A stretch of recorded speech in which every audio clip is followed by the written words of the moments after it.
All right, here we go with APAC Continentals 2021. Welcome, Jess. How you doing? I'm doing great. How about you, Jesse? I'm going well. It's good to be back doing some Netrunner. Yeah, it is. You may notice that we're in our houses. Well, I mean, we probably would be streaming in our houses anyway, but we still are under lockdown here, in the, uh, city of Melbourne. So always good to do something fun, on a little Saturday morning. Yeah, How are you feeling today, Jesse? I'm feeling pretty good. It's been a long time since I've looked at Jinteki.net, but it kind of feels nice and familiar coming back to see what's going on down in Netrunner Town. You've played a little bit recently, is that right? Yeah. Oh, don't let them peek behind the curtain. Yeah. I have played a little bit. I most recently played in Ben's Valet Netrunner on Slack. He did an Antarctic Continentals, Oh, yeah. which was a bit of a fun name. I think there was some kerfuffle on the internet since it didn't mostly have players in the research stations down there, and there weren't any penguins, but it was still fun anyway. Sad. Well, a little sad. I would like to see a penguin play Netrunner.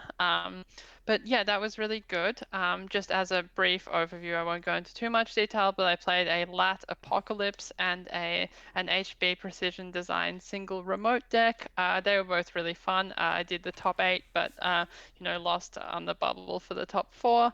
But that was a really fun tournament. I think that was the first tournament that I played after my DS slot machine was, uh, unfortunately, or maybe unfairly, Possibly unfairly, we yeah. we do editorialize here, I think. So unfairly whisked away, to the ban list.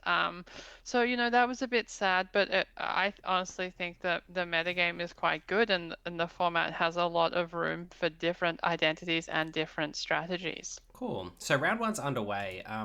These games seem to be private, so I don't seem to be able to spectate. Is that Oh, something wrong with if me? you can just join, if you just type in the password that we all know and we won't post in the chat. Oh no, of course not. But I don't seem to be able to do that anymore. I got booted and I don't seem to be able to Oh, spectate. okay, maybe just try and rejoining. I'll try reloading, but none of the games have a join option. They all seem to be private. Oh, Oh, okay. okay, no, hang on, it's come up now. Okay, all good. Wait, competitive. Yes, they do. Okay, so we're doing table 16. Table 16, yep. Awesome. And let's jump in. Let's jump in, yeah. So, haven't started yet. All good. We know the decks that these two players are playing though, so why don't you take us through them? That is a great point. Let me just find those out now. Just doing some internet magic. Show hide identities. There we go. No worries. Yep. Spray Bizzle, thanks for streaming. You're very welcome. It's good to be here. And thanks everyone for jumping in. Kizra says hi, Jess. Oh, Presume hi, Kizra's Pat. talking to you. Could also be me. Yeah. Yeah, a bit confusing, but that's okay. We'll muddle through it. Yep, so Anza Morgan, they are playing an ASA group security through an ASA deck. I Yep, don't need to read out the whole title, even though we can do some flavor chat later. of And course. a Wu deck as well, Cabanesa Wu. So an HB and a Shaper, Hmm. person after my own heart, and Soccer is doing an HB Sports Medal, the most common identity on either side, which we'll go into a bit later, and a Max deck. So I will Sports t Medal is the most common ID as a single ID, is it? Yeah, the most Okay. common ID from either side. So neither no corp or runner has more prevalence in the field than sports medal, and also a Wowee. max. I have to say, when we were doing the design for Rain and Reverie, I never thought Sports Medal would be the most played ID in any tournament.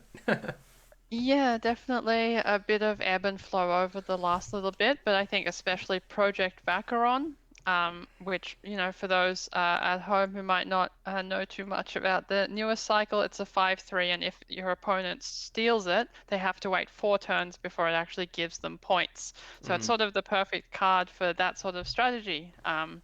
Because Sports Medal, again, for those who perhaps aren't so familiar with how the metagame's evolved, Sports Medal is an ID that rewards you for giving what for agendas going into scoring zones, right?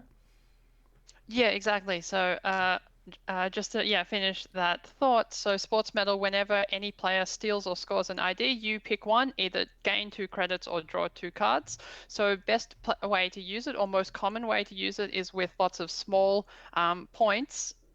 Small agendas, ones and twos, but then you have to fill out your deck with a ton of agendas. Mm. Vacheron really helps in that because similar to Global Food Initiative in the past, it's a 3-point agenda, 5 for 3, and you can score it using your fast advanced tools, but if the opponent steals it, they don't. It doesn't pay off immediately, and 4 turns is a lot, Yeah. especially for if you're trying to close the game quickly.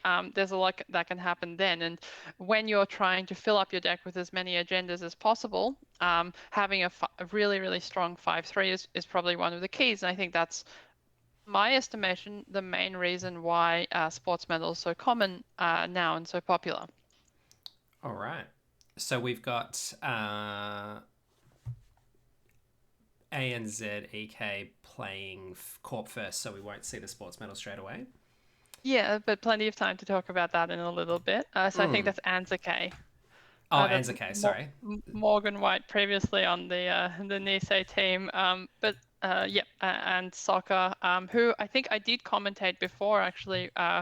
When I did some of Worlds last year, I commentated one of soccer's games, so really strong player. Okay, and does soccer hail from Australia or elsewhere in the APAC region? Elsewhere in the world, oh Jesse, you do have the sounds Yeah, on. it's quite high. Which it's okay, it's a bit musical. Yes, let me just see if I can. Oh, I don't think I can change that mid game. Wait a Oh, second. no worries. Settings. I'll just see if I can turn this down. Game sounds off. Lovely. Yeah, so There we go. yeah, Continue. so just getting into this. ASA really wants to come out of the gate early, but has a couple of options. The ID ability is when you install for the first time, you get to install something else in that in or protecting that server. Oh, So it makes it really easy to build remotes throughout the early and mid game, especially. So soccer, of course, playing a max, pretty standard Anarch nowadays. Just wants to build up with like liberated accounts, Deuces Wild and Shore Gamble over the early game. And if we look at their heap, we can see that immediately, Stargate.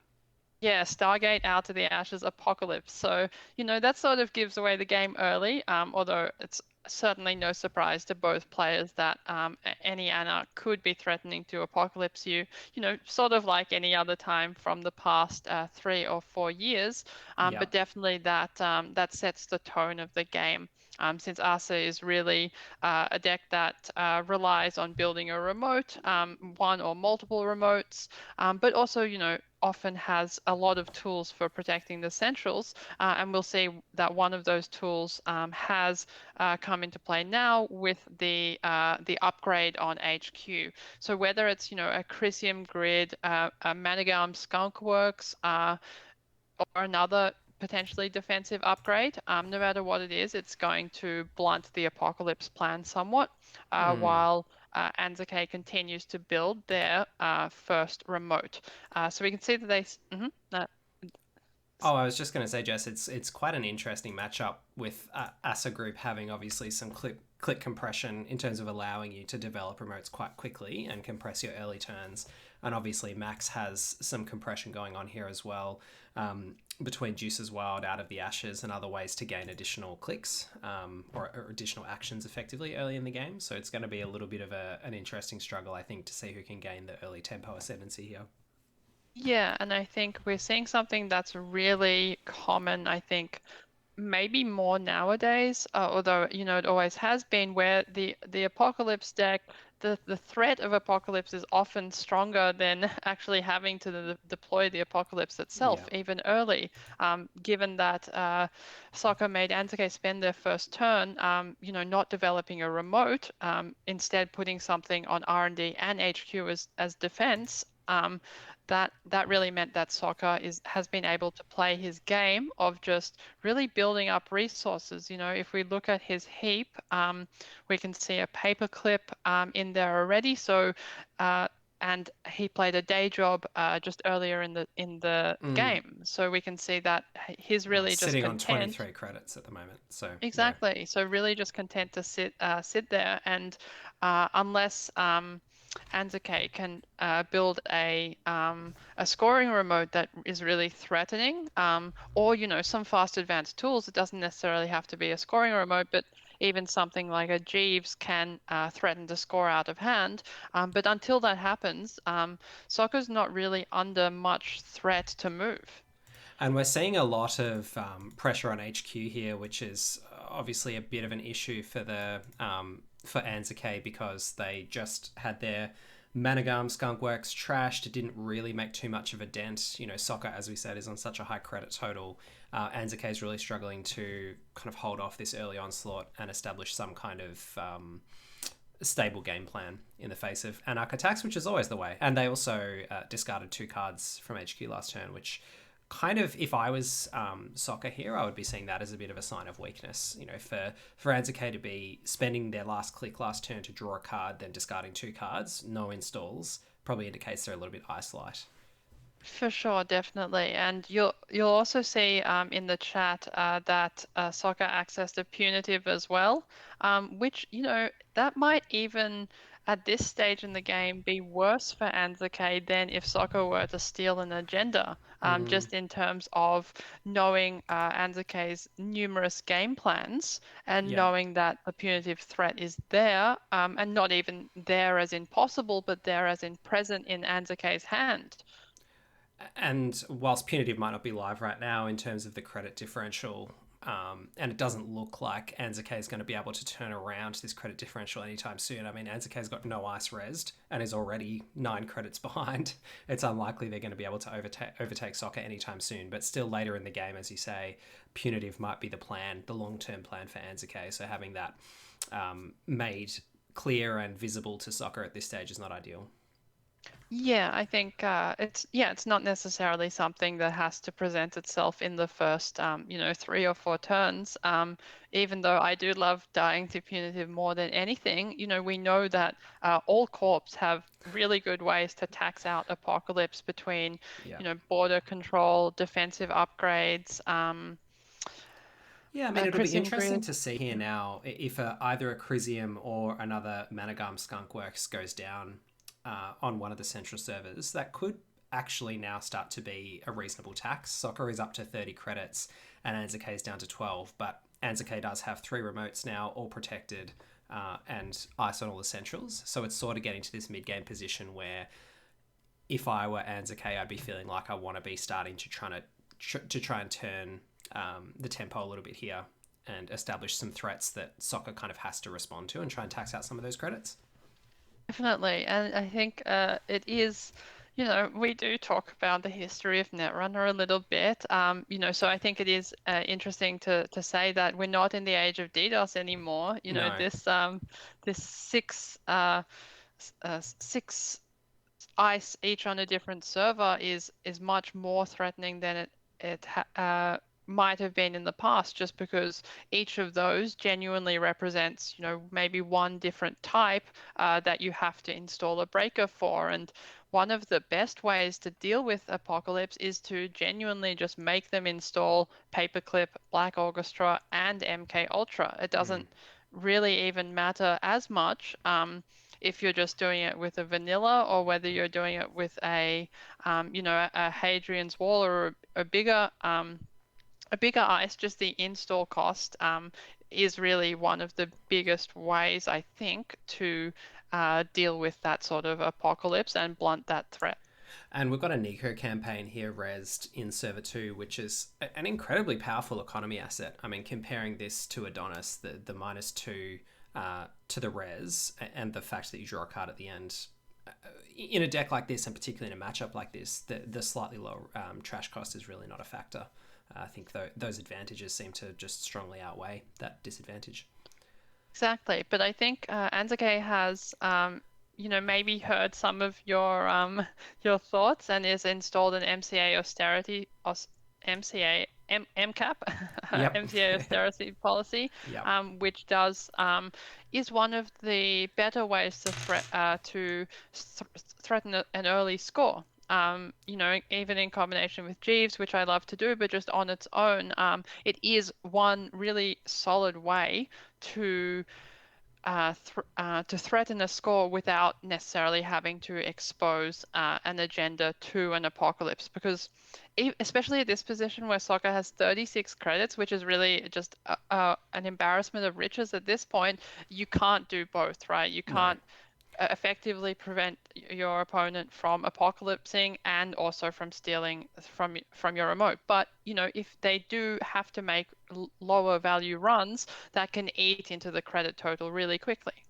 Now, Soccer is doing a great job here, even though having to trash the Cruzium grid there in HQ, which is a 5 credit hit to their economy. It was also another threat that NISEI managed to put out. So NISEI's put out both the Cruzium grid and this MCA austerity policy, plus the economy from Nico campaign. So 3 pretty effective threats.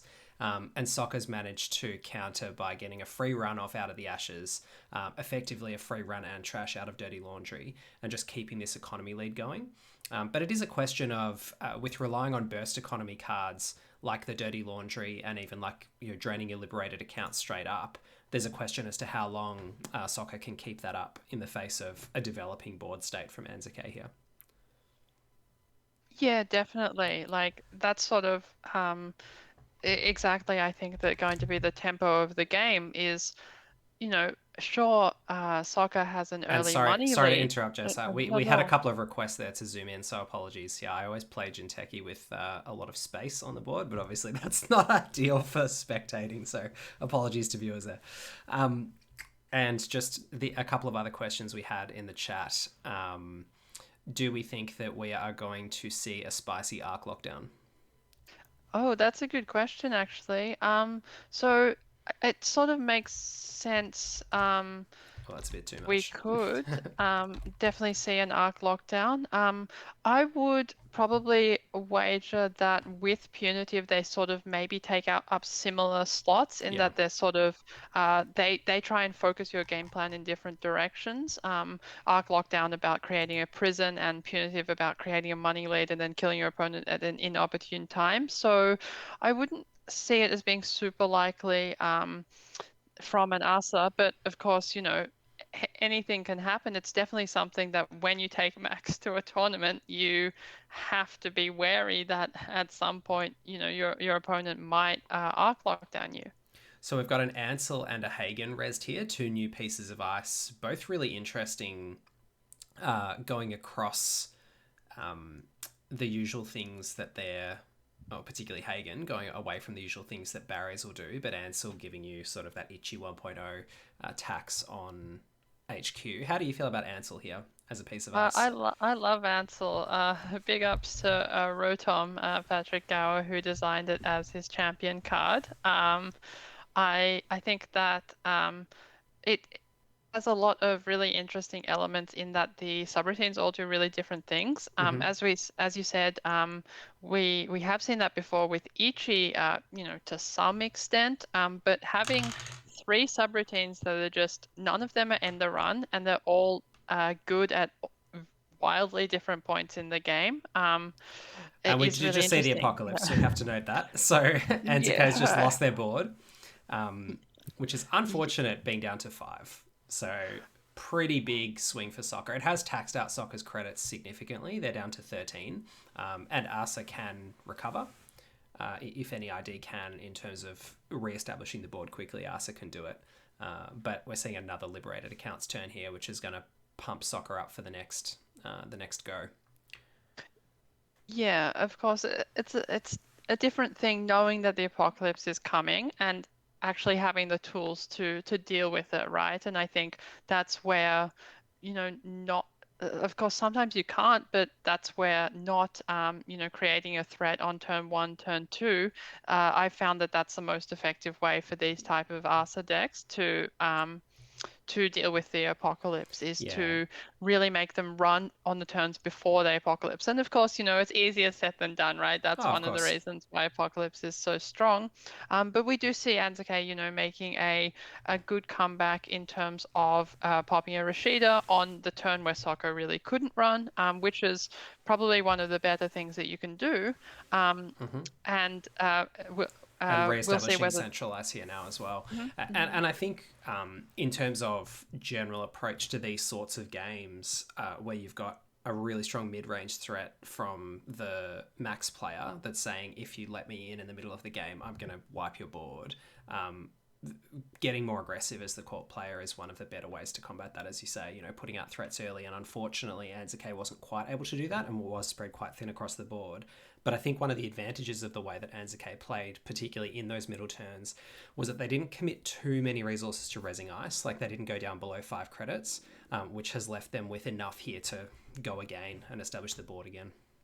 Yeah, exactly. I think that's really good. I mean, having unresed ice die isn't the end of the world. As we can see from the Spin Doctor, you usually have more cards than you can effectively utilize anyway. So if that unresed ice threatens to stop the apocalypse for one turn, then I think that's a good use of it. And losing 10 credits of ice, and some assets, that's a good apocalypse, but it's by no means game breaking, especially when there were also no advanced cards that were lost in that exchange as well. And no points on either side at the moment. So if the Max player is looking at 2 cards left in stack here, what's the plan for Max from here? Great question. So I think there are probably two possible approaches. They both hedge on labor rights as one of your main ways to recur. Um, and one of them is probably to go for a Stargate. And the second might just be to try and rebirth to set up a second apocalypse. So we'll have to see what Soccer does. I mean, a mix of those could work, but when you're looking at only 19 credits, it seems like a lot, but no points, only 19 credits. You really do have to focus on one direction. So I think maybe trying it could go a number of ways, right? Either trying to just Stargate again and get to 7 points that way, or rebirth and set up for another apocalypse. With 2 apocalypses in the bin, and 2 labor rights in the bin, seems hard to Mm. imagine that both could be possible, but we'll have to see. With 0 points on both sides, it could very much be anyone's game, like a longer game at this point. And we've still got 24 cards in R&D, but the density must be getting higher. That's just the third Spin Doctor that we've seen used there, which was one of our preview cards for the new set that we previewed in Yeah, our it last was. episode with the winning agenda. So good to see it getting a good workout here, and doing all the things that we expected that it might do when we did our Yeah. preview episode. Yeah, I think it was a bit of a softball. I think, saying that Spin Doctor will be good. Yeah. um, yeah, especially since we'd had obviously the similar card doing all the similar things before. So Anthamod says, no, is Soccer going to be out of ability to break barriers shortly? But then notice that there are 2 paper clips in the bin.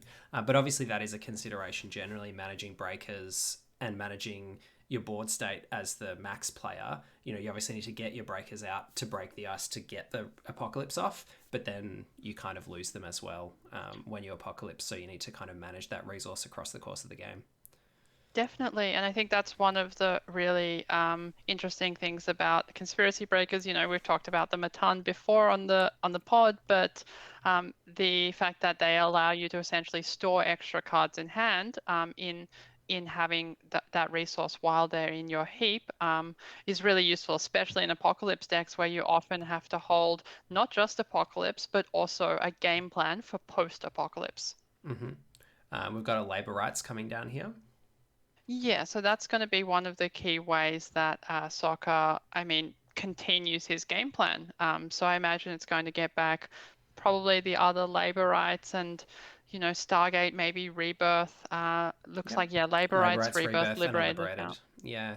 Liberated's an interesting choice there. Already on 32 credits, got one click left on this Liberated, but obviously Soccer feeling that they're going to need more credits over the course of the game there.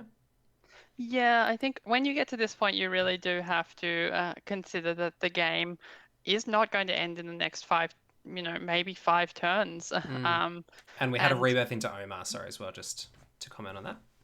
No, not yeah, of course. I think that that makes a ton of sense. So setting up for Rebirth and Second Apocalypse now, potentially Second Apocalypse, and then waiting to score 7 points in maybe 1 or 2 turns with the Stargate Hammer. And is the Stargate going to allow you to do that effectively? I think it is, but in a limited number of scenarios, right? It's really limited to if the corp has essentially no good ice or maybe one good ice to res. It quickly stargating, 3 or 4 times is a good way to drain and not, hitting 7 points is a really good way to drain a rich runner. So I Yeah. think, yeah. I mean, obviously, R&D is getting denser, as we mentioned, with the 3 spin doctors and what we presume was a pretty agenda-heavy start for Anzake, plus the fact that Anzake hasn't scored any agendas out of their own. But I do worry about Stargate and Omar as well, because they both require you to be accessing through archives. Obviously, Stargate for that final run to steal the agendas, but Omar Mm-hmm.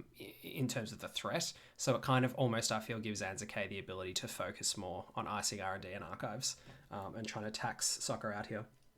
That's true, but I would say as a counterpoint, it might be the case that soccer never needs to run archives. Like if like they can Just easily just mills them out. Stargate. Yeah, exactly, Yeah. right? If Okay. all the spin doctors are gone, we just saw an archive memories on the Nico campaign. Mm. So you might be, if you're soccer, you might just be thinking as long as Anzake never draws an agenda or they have they're forked in a couple ways, right? Because they need to still build up their scoring remote. They need to be sinking resources into trying to score, and they're also trying to protect R&D. So I think it's getting a better position for soccer. Even though Anzake has been building credits, I think soccer has been able to continue to disrupt Anzake's plans so that none of their avenues of attack have been especially effective in that sense. Mm. Inactivist has just asked, welcome down, Luke. Thanks for joining the stream. Is the volume low or is it just me? I'm just having a look at my sound indicators here and they look okay. But everybody else chime in and let us know if the volume's too low for either me or Jess, and I'll try and rectify. Are there non-GFI 3-pointers, Anthamod says? We've got the deck Um, lists there, I think, Jess. we don't have the specific deck lists, but that's something that we can look at for the next couple rounds. So I would expect that, yeah, there would either have to be from Anzake's side, either GFI or Vacheron, unless it was more of a philosophical question. Yeah. But yeah, Oh, yes. definitely there are. A sort of sarcastic philosophical question. Oh, yeah, no. Possibly. I see what you mean. I Are there even might, any other 3-pointers? Yeah, maybe. yeah. But I think your point was that, yes, in the current metagame, there certainly are some good new 3-pointers as well. Yeah, definitely. But, yeah, it may also have just been a legitimate, literal question of, are there any non-GFI 3-pointers in this deck? We aren't entirely sure, but we presume so. Well, Overclock here. An interesting card, sort of a dirty laundry of sorts, slightly cheaper, but doesn't refuel your credits, just helps you in the run. Probably a yeah. good one to be having at this stage in the game, to be honest. Yeah, I will also say that this is something that's really strong from an Apocalypse deck is the overclock is not threatening to access any cuts. We Yeah. can see that it was just an overclock on archives since Anzake knows that if they let Soccer into archives with their first click for free, or for not very much money, then that really cuts down the amount of resources that are needed for the Oh no, apocalypse. we're going to see the apocalypse here. Is this going to be a problem for Anzake? What do we think? I'm kind of on the fence about whether this is even going to be too impactful given the board state. 2 cards left in grip. 1 labor rights gone, I think. Yeah, my question would be, if you're Anzake, what do you have in hand? At this point, some of those cards must be agendas. As you Must be. said, we've gone through so much ice, so yeah, as we see, not Oh. like no ice has been able to go down. So I think that's the critical part, right? If you're Yeah. just overflowing with ice and you have enough to spare, even protecting one server can mean that it's not that bad since your opponent is draining their valuable resources to Apocalypse. But when we get to this point where Anzagate has to pass their critical post-apocalypse turn, um, Yeah. not deploying any cards onto the board, and we must imagine at this point, sort of just hoping for the punitive win. Mm-hmm. That is a bit tougher for them, just because it's really. Soccer, interestingly, soccer honouring that though, and just going with the liberated, take money from liberated turn after the labour rights, not putting any pressure on HQ. Definitely. I mean, I think that makes sense to some extent if you have recognized that Anzake's main game plan is going to be with punitive. And since their turn was draw, gain 2 credits, you have to imagine that that's probably what they're looking to do. Since, they don't have any points scored yet. Soccer at this point has 3 cards in there between their grip and their stack. So it's not unlikely that they're going to just go for a Stargate and not steal any more agendas for the rest of the game. Is that a 3 advancement requirement agenda in Server 6, do you reckon? If if I was Anzac, I probably would have just gone for that. Like, if the plan is punitive anyway, you probably Yeah, want to start scoring definitely. at some point, just as Yeah, an alternative plan, especially if I, you think that the Stargate's coming. I think so. I think even if it is, I would be on the fence as soccer as to whether to go for it or whether to check it. Just because the Stargate is really the focal point of the game at this point.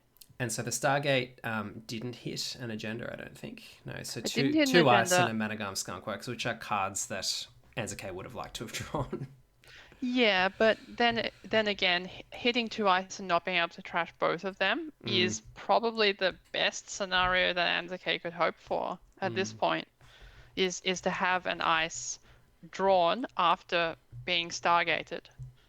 And I guess that is kind of one of the downsides of Stargate as well, is you're giving info to the Corp, aren't you? As well, about what's on top of their deck. Yeah.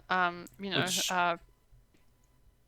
Sorry, you go. I Yeah. was going to say, just like in this particular instance, it means that Anzac could click to draw and be guaranteed to draw the other card that they saw if it was one that they wanted.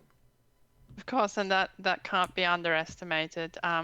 People say slot machine. It gives information to the corp and the runner. So it benefits both players, but we know that it doesn't benefit both players equally in all scenarios to know what's coming up. Of course. And we had a question in the chat, is this the first game? And yes, Kevin, it is the first game. BetHQ is all Vacherons. Interesting. Yeah, very Unlikely. possibly. Unlikely to be all Vacherons, right?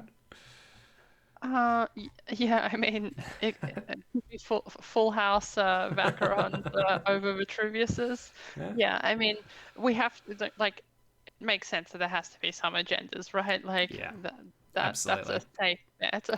And the specific composition of what the agendas could be, I don't think that they necessarily would have changed how Anzake is playing the game. So Anzac has just revealed 2 agendas: Vitruvius, Global Food Initiative, and a fully operational. So not fully operational, not going to be doing heaps for them on this turn, but interesting for them to know that. No, yeah. And we've got 4 face down cards in archives now, and we've got 4 points. Yeah, so 2 Vitruviuses sitting there for the runner, of which only one scored this turn. I didn't actually see when the other Yeah, Vitruvius was only scored. one was Yeah. scored this turn. So Soccer did something that's really interesting with Stargate is to use Stargate to trash, well, in this case, an agenda, but any card so that you know the top of R&D and then stealing straight from R&D. Yeah. So that sort of means that the GFI, which is trashed, gets to sit in archives, and you're sort of limiting your vulnerability to punitive or similar cards. And with the Omar, that didn't cost him any more credits since he didn't have to go through the magnet. And you have to imagine at this point, soccer is just trying to limit the number of times that he goes through the magnet over the course of the game. And super interesting here too, the credit lead is down to 0 for soccer. So Anzuke is kind of grinding their way back in economically. And you kind of feel like if Anzuke could stabilize for a couple more turns, they could make that punitive threat lethal, particularly with only 2 cards left in grip here for the Max/Omar player. The GFI sitting in archives, if soccer goes for that, they don't get to 7, which is a problem for them, and then punitive is lethal this turn, so that's probably not on the table unless they think there's another agenda in archives. Yeah, that's true. I suppose the other thing is just that the Sokka's accesses are so efficient at this point. Like he's gotten to the Apocalypse endgame, right? Which is where he has Stargate and he has matching breakers. So that even though the credit lead is flat, they're both on the same number of credits. I think Sokka's credits are doing much more work for him at this point. Aside from the punitive, like that's the one thing where if you do just walk into the punitive, it doesn't matter what you did for the rest of the game, you lose. And that's something that I often like doing as the runner. Well, not like doing as the runner, but often do as the runner is if you overextend just a little bit, then you just need them to have, 1 or 2 cards, and that could undo the agenda point lead. It does feel like it's going to be a long road back for Anzuke here in terms of actually getting to 7. Just the amount of credits and clicks that's going to cost them feels like that's not viable at this point. But also the punitive issue, Soccer only needs to score 2 agendas in a turn to win that way. Exactly. Soccer has, I think, been very effective in defanging the punitive threat. So a Vacheron goes into the bin there, and that's sorry to interrupt, but that's an interesting. I mean, the punitive use case is obviously an interesting point for Vacheron. So are we seeing a run here? Yep. Okay. Yeah, so Vacheron doesn't work. Vacheron doesn't work on archives. Okay. Which is probably good for the game as a whole, but Yep. very bad if you're in Anzuke's position and staring down a Stargate. So that's one of the best ways to defang a Vacheron, is to get it into archives somehow. Well, that's that. Yeah, and we'll see a bit of the post-game commentary where Sokka says, he's just thinking of scenarios where the punitive can get him, right? Because if you see a punitive on turn 1, that's the tone of the game. And that Stargate information, you were talking about the symmetrical or not so symmetrical nature of how important that information is. But given that Sokka knew that the Vacheron wasn't live in archives, but if they hit a Vacheron off the top of R&D, that could kill them to the punitive. Having that information and that control over what they scored and when was just super, super important for them. Definitely. Cool. So heading to game 2, we'll get in on that. We'll head in there now. Should we check the chat to see if there's any other questions or anything just while we're in the break period? So we've got a few GGs. We've got probably make cash and threaten punitive since Soccer's low on HP was the suggestion from Bilby, which was fair. Makes a lot of sense. Yeah, I think that was kind of what I was saying as well in terms of it's difficult. My border kind of cuts off the player stats. Makes it a little hard to see the board state. I see. I will fix that for you. We don't need that chat border there. There we go. Hopefully that's fixed it. Okay, sorry, Jess. Oh, not at all. I was just saying, yeah, that's really good at getting some good feedback from chat. So we're off to the races here with a sports medal against a Cabanessa Wu. So we can see that the Cabanessa Wu starts by installing a Harbinger and just setting up a really good combo with cards like Spec Work or Aesop's. And especially you can use the Cabanessa Wu to find the Harbinger, although this one looks like it was just from hand, and Soccer very fortunately able to land a Rashida. And we know that with a deck like this Sports Medal, landing a Rashida early and even being able to lateral growth the Rashida. That's sort of an old school feeling combo.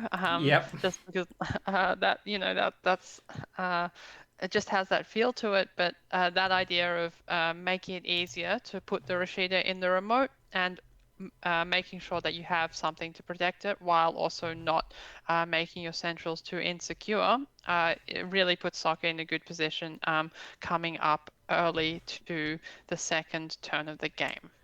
So it seems here for Soccer's sports medal deck that it's a bit better equipped to make use of this early game portion of the game when it can be important for Corps in any Netrunner match to put pressure on runners early, put out scoring threats, force the runner to be making runs before the period when their deck is comfortable doing it. How does this sort of Cabanesa Wu deck cope with that early pressure, and how disruptive is it for them to have to make runs early? So with the Wu ability, it does insulate you a little bit from that, but the drawback to that is that if you're using Wu to get an Ngolo to crack a one, using Cabanesa Wu to get an Ngolo will allow, and playing say Overclock will allow you to crack a single iced remote almost irrespective of what the ice is. The big question, though, is whether that will allow you to develop your game plan into the middle to late game, especially because with the sports medal common agenda composition, you're usually only scoring 1 point from that, and you're also giving the sports medal a choice of whether to draw two or gain two. It's a bit like playing against Argus in that respect, where sure, you do have to Ooh. contest them early, but it's really hard. The whole idea of the identity makes it hard for them to do so. We just saw the luminal transubstantiation, though, the one per deck, take an extra turn agenda, which is about as good as it gets for Soccer here, right?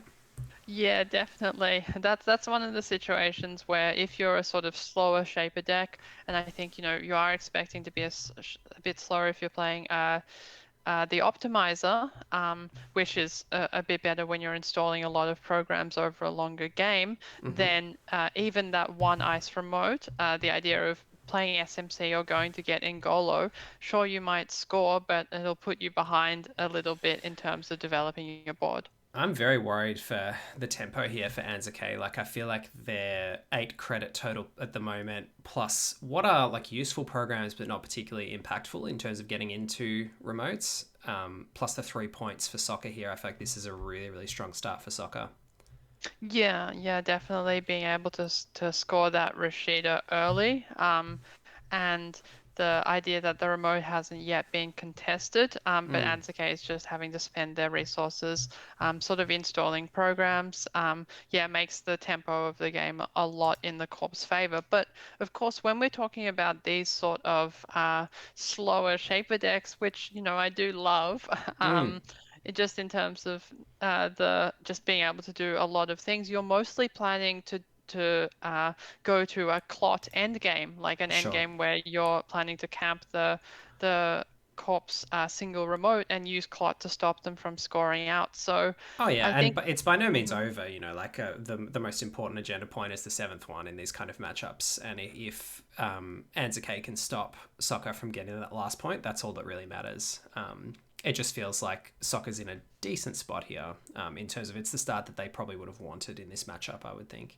What's with the exactly. paperclip removed? How did that happen? I missed Oh, that at that the was start of an the game. arc lockdown. Yeah, Oh, I that see. a bit of a Early arc throwback lockdown. to Yeah, yeah. what we were talking about before. And yeah, I think that was one of the things we're talking about when we're saying, tech cards that aren't necessarily economy or have a secondary game plan, they can really swing the tide of a game by pushing you in a different direction. Absolutely. So, do we think that this Wu deck likely has another Fractor, or could that be curtains in terms of getting through barriers cheaply? It would have to have Ngolo at the very least. So of course, while Ngolo is not the best if you're facing a dedicated prison deck, I think it'll still be fine for this sort of situation where, Oh, soccer is not likely to double stack barriers or anything like that. another Vitruvius going up to 5 points here, Soccer. So now Enzuke's really at match point, really at any point whenever a card goes down into a remote. So Anzuke is going to have to start running at some point soon. We've got one SMC cracked for Rozeki, and the second one also cracked for Rozeki, which, given the board state and Anzuke being on 0 credits, I'm worried for Anzuke there. Yeah, it's tough for them. I think this is scarier than the situation where your opponent is on maybe more points, but they're trying to fast advance, right? Just because Clot is an effective defense against them, Yeah. against that. But in a deck without Expose, which is most decks, especially most Shapers, most decks without falsified credentials, really, your main plan against an unadvanced card in a remote when the opponent is on 5 points is just hope it's not the match point. Yeah, and I mean, that being said, we've got 3 Simul chips here on the board, so Anzuke's obviously got access to SMC again and to whatever breakers they need. But yeah, it's the credit issue. Sokka's really only got 1 or 2 turns before the Rozeki's turn the economy back in Anzuke's favour, but those 1 or 2 turns here are going to be crucial. So Yeah. CBI raid. What are your thoughts on that? Oh, I'll also say thanks, Jimbo, for the compliment on the commentary. Thanks for stopping by. And then we've got a rare Jimbo Netrunner sighting, says Vale MTGANR. Indeed, very rare. And Jimbo says just here supporting the gang. Thanks very much, Jimbo. Jimbo, Aw. another Melbourne content creator and involved in setting up a great new store in Melbourne, which we're all really excited about. Plenty of games. Yeah. Yeah. Oh, that's really, really nice. I think that the CPI raid is really interesting since that's a card that's sort of come in and out of fashion over the course of the history of Netrunner. Most of the time, we'd say out of fashion, but definitely has a really good, a really strong effect in situations like this. If you can get in, you're able to. Sort of similar to information sifting, you're really able to blunt the corpse game plan a lot in a way that scoring agendas might not do against sports metal. Oh, but gee, that gatekeeper was clutch there. I mean, Anzuke's low credits, just meaning that there was no way they were going to be breaking through that on the res turn. Yeah, it's really hard just forcing this sort of slow shaper to run when they're still trying to get a pawn shop economy. And we've got the clock coming down, but we've lost the one of the Rozekis to do so due to the Simul chips cost. That's rough.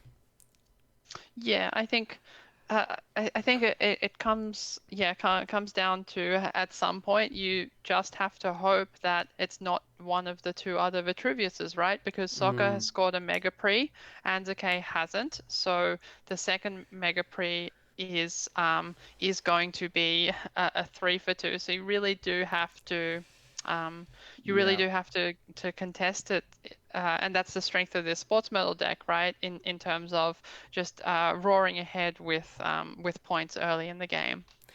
Analyze Chris says that's 100% a vanilla on the remote, which I love because I was actually in preparation for this looking back at some old deck lists of mine on Netrunner DB, and one of the comments was someone saying how bad vanilla was. So I'm glad that after all these years there are still people playing vanilla. But yeah, vanilla is great. I've always been a big vanilla fan. But yeah, Anyway, definitely. Well, vanilla allows you to do things like this, right? In yeah. terms of scoring to go down to 0, and it's a perfect card to put out in front of a Rashida. But yeah, just especially with the Mega Pre acting as the additional 2-point threat in addition to the Vitruviuses, that makes it especially hard for Anzuke. That was just about as perfect a game for Sokka as you could imagine, I think, in terms of the way things panned out. I mean, Sokka played that super well with getting the Rashida down early, seeing exactly what they needed to do in this matchup, timing the tempo of their game plan to put Anzuke under pressure. And Anzuke, unfortunately, just being 1 turn behind the whole way in terms of what they were trying to do and being able to pressure Sokka back. Yeah, for sure. And I think that is part of the reason that sports medal is the most played ID in any of its configurations, is just the fact that if you're trying to progress the pace of the game, even your opponent trying to threaten you and prevent you from doing that pushes you ahead to scoring the next agenda. I didn't actually see on the board there what was the fast advance tool that was being threatened there. by soccer? In that, sorry, Because that as in last when the time, clot was yeah, installed, what was the fast advanced threat? the clock was installed. That's a great question. Let's just go back and check. Since yeah, it all happened very quickly. Audacity, right. Yeah, Audacity was that the makes threat. Yeah, sense. yeah, Yeah. fair. Yeah, it's just really interesting to see a corp deck that is fulfilling, that threat of being able to never advance agendas or just play things out early behind cheap pieces of ice like vanilla, and be quite aggressive with trying to get those early scores, and then has the capacity to chain that into really efficient scores in the late game, and Mega Pre obviously helping with that. That incredible, I forget the name of the one of HP agenda that gives you an extra turn, but wow, Transubstantiation. Yep. yeah, Liminal. liminal transubstantiation, yeah, the ability to never advance the liminal transubstantiation, effectively get another free turn, and have another threat on the board straight away. Like, that's something that these kind of decks were never really able to do that effectively. And then also having a fast advance threat for those last couple of points is huge. Yeah, definitely. I think that makes a ton of sense. So yeah, I think in terms of the way those games went, what would you say was like your favorite moment or your most interesting moment? For me, in that last game, it really was that liminal transubstantiation. I think that just exemplified the absolute power of, like, the raw power of a card like that, and why it's probably good that it's limit one per deck. I think that swung the tempo, and just seeing that chained together with really powerful cards like Rashida and some of those aggressive corp cards. I love seeing that. How Mm-hmm. about you?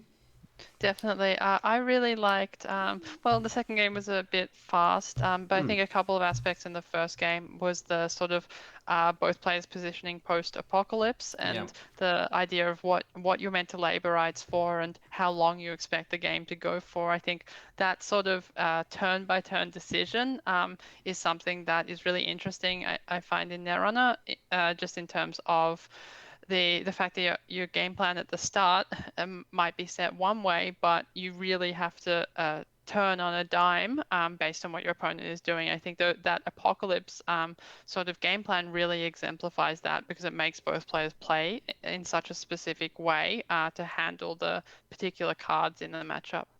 Yeah, and one thing that I really wanted to say about that first game too was, I thought Anzuke handled the threats that Soccer was putting forward really well. Like, it was just a really excellent game of Netrunner, watching two players who had obviously thought a lot about the matchup, knew what their opponent was trying to do, and were taking all steps to try and mitigate that. Anzuke went early with the upgrades on HQ and R&D, the Crisium, and the other one, and put a lot of pressure on and put pressure into the remotes to the extent that they could with the cards that they had. And kind of got to that point after that first apocalypse where they were able to re-establish their board pretty quickly. And yeah, I thought that was cool. I thought it was really good play. Yeah. And then Soccer, as we discussed, managed the agendas and when they scored them really, really effectively as well. Yeah, definitely. So there's 20 minutes left in the round, so I think we can jump into another game if you wanted Yeah, to, let's do it. Jesse. You let me know where Maybe, and I'll jump in. yeah, so I'll just have a look, just to see, which games are, still going. We also had And some yeah, feedback, that Analyze Chris really liked it when Soccer slammed Liberated account over and over, and got lots yeah, of dollars. That definitely happened. that's a classic. Liberated account into dirty laundry, into all the fast money you ever wanted to see. There was a lot of fast money going on in that max deck. Hmm. Yep, so I'm just going to, because they're in the middle of a Anzuke game. Oh, yeah. says they're off to get a coffee. So thanks, Anzuke, for having us commentate on your match. And the replay will be on Twitch if you want to watch it. Otherwise, we'll chuck this up on YouTube as well. But enjoy your coffee. Yeah, definitely. So next match, Jess, Mhm. where are we heading? Yeah, so I'm just I'm finding a match and then I'm just going to ask them if they're okay to Yeah, be cool. streamed. We might just yeah, take some audience questions Yeah, in yeah. in the meantime. Great to Yeah. see so many viewers and so many new followers on the TWA Twitch channel. It's great to be back doing some Netrunner content and to see you all here. Anyone else got any thoughts on the current metagame? Any decks that you're playing? Are you all playing it into Continentals coming up soon? Anyone particularly excited? It seems like, as I said before, I never thought I'd see sports metal be the number one HB identity, let alone the number one played identity across both sides. It's pretty amazing. Terrified of seeing sports play more Arc Lockdown, pardon me, says Anthamod, which is fair enough. Arc Lockdown is a blowout, but I'm really glad Arc Lockdown's in the game to punish those bin breakers, because they are just very powerful. Being able to, as Jess said, keep your icebreakers in your heap, rather than having to take up slots in your hand, and being able to install them at instant speed is just an incredible amount of power. Exactly. Movable Object says, I'm playing in American Continentals, no clue what to bring. Well, maybe you'll get some inspiration today. What did you think of the first 4 decks you saw, Movable Object? Anything grab your attention, or are you not really super keen on those ones? Jesse, did you, just doing some stream troubleshooting, did you also have the issue where you got not allowed when you typed in the password? No, I haven't had that one. One of our resident Jinteki.net experts might be able to help us with that. Oh, no, that's okay. Usually I a cheeky refresh helps out. Yeah, I just had to do a refresh. So I'm just going to ask. Bing says, what is the alternative to Clot? How do you beat Fast Purple? We've got some suggestions that Imp helps. There's always a range of things, I think, that you can do being with dealing with those sorts of decks.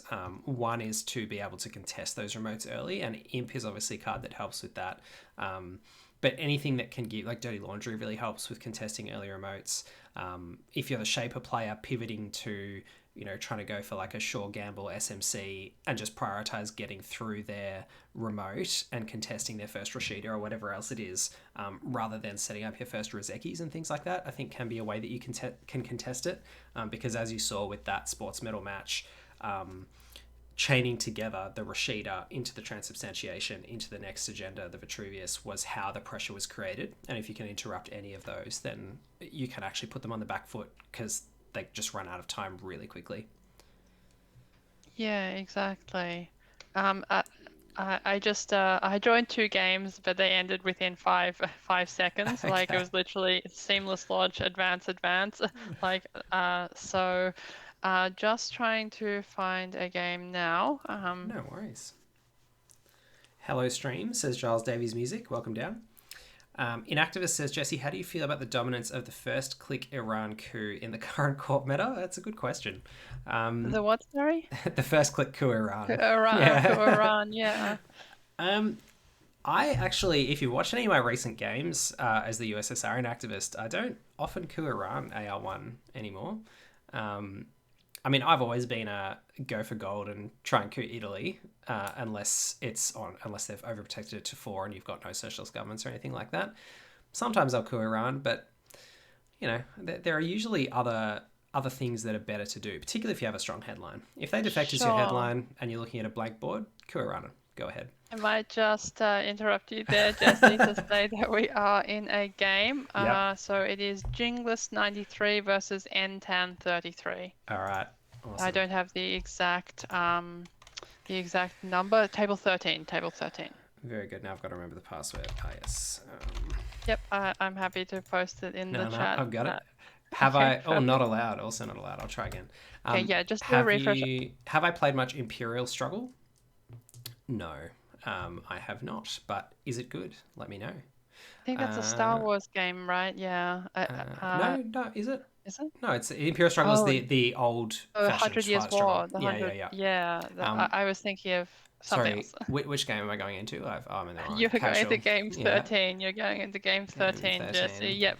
So maybe just while we get set up there, I'll just talk a little bit about that game. Yep. So you have joined now, which is really good. So we're having a Hashiko, a Nobkiri Hashiko, against a precision design, a single remote precision design.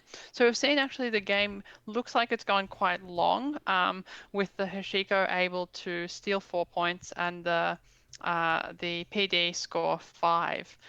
So we're having a really strong remote from the PD side, N10 33, and Jingless is just saying, yep, that's the game. So Oh Yeah, no. maybe we can. Oh, that's okay. Maybe we can We can just just use talk this about this. time. Yeah, yeah, for Yeah. sure. So Cyberdeck Sandbox. First time you purge, gain 4, and when you score it, you may purge. So that's a decent economy 4 for 2. But do you feel it's enough as far as 4 for 2s go to give you the benefit over playing the 3 for 2s or over Oh, 5 for 3s? excuse me. Because Yeah, yeah. 4 for 2s do have a pretty high. They have to be pretty good to be good enough to play. I think so. I think the thing with Cyberdeck's Sandbox is first that it works really well with seamless launch. That's probably the core of this type of precision design deck, is seamless launch, which is sort of an upgraded shipment from Sansan, right? It costs 1. It puts 2 advancement counters on a card that you didn't install this turn. So it lets you score a 4 for 2 from the board. It's like playing a Biotic Labor in that sense, but it also saves you credits when you just compared to Yeah. advancing something. Yeah. So I think that the core of this deck, as I said, is Cyberdeck's Sandbox and Off-World Office cards, that agendas that give you a credit boost or a tempo boost when you score them, combined with seamless launch. Yeah. Off-world office seems sweet.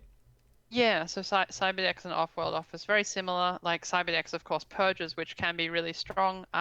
Being able to purge at an opportune time, especially against Almakua or even Imp Nobkiri, as we see here. Just getting an incidental purge or Botulus. Like we can see that the Hishiko is playing a virus-centric deck, but there are plenty of decks, right, that just might have an incidental virus. Like Turtle, especially that you can get value from Cyberdex from. But I think precision design, the identity.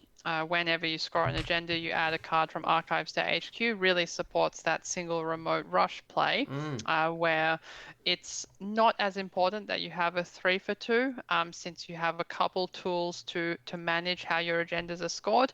But it is really important since you're trying to go really fast. You don't necessarily have the time to protect your centrals and build up a remote, which is where the tempo positive agendas really help, even though they're not as easy to score as, say, Vitruvius.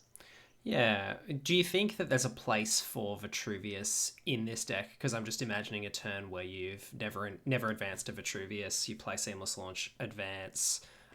You use Precision Design's ability to add the Seamless Launch back to your hand, and then you install another agenda Yeah, into yeah, the server. Like, definitely. I feel that could deliver you kind of the 2 scores in a row with the Seamless Launch.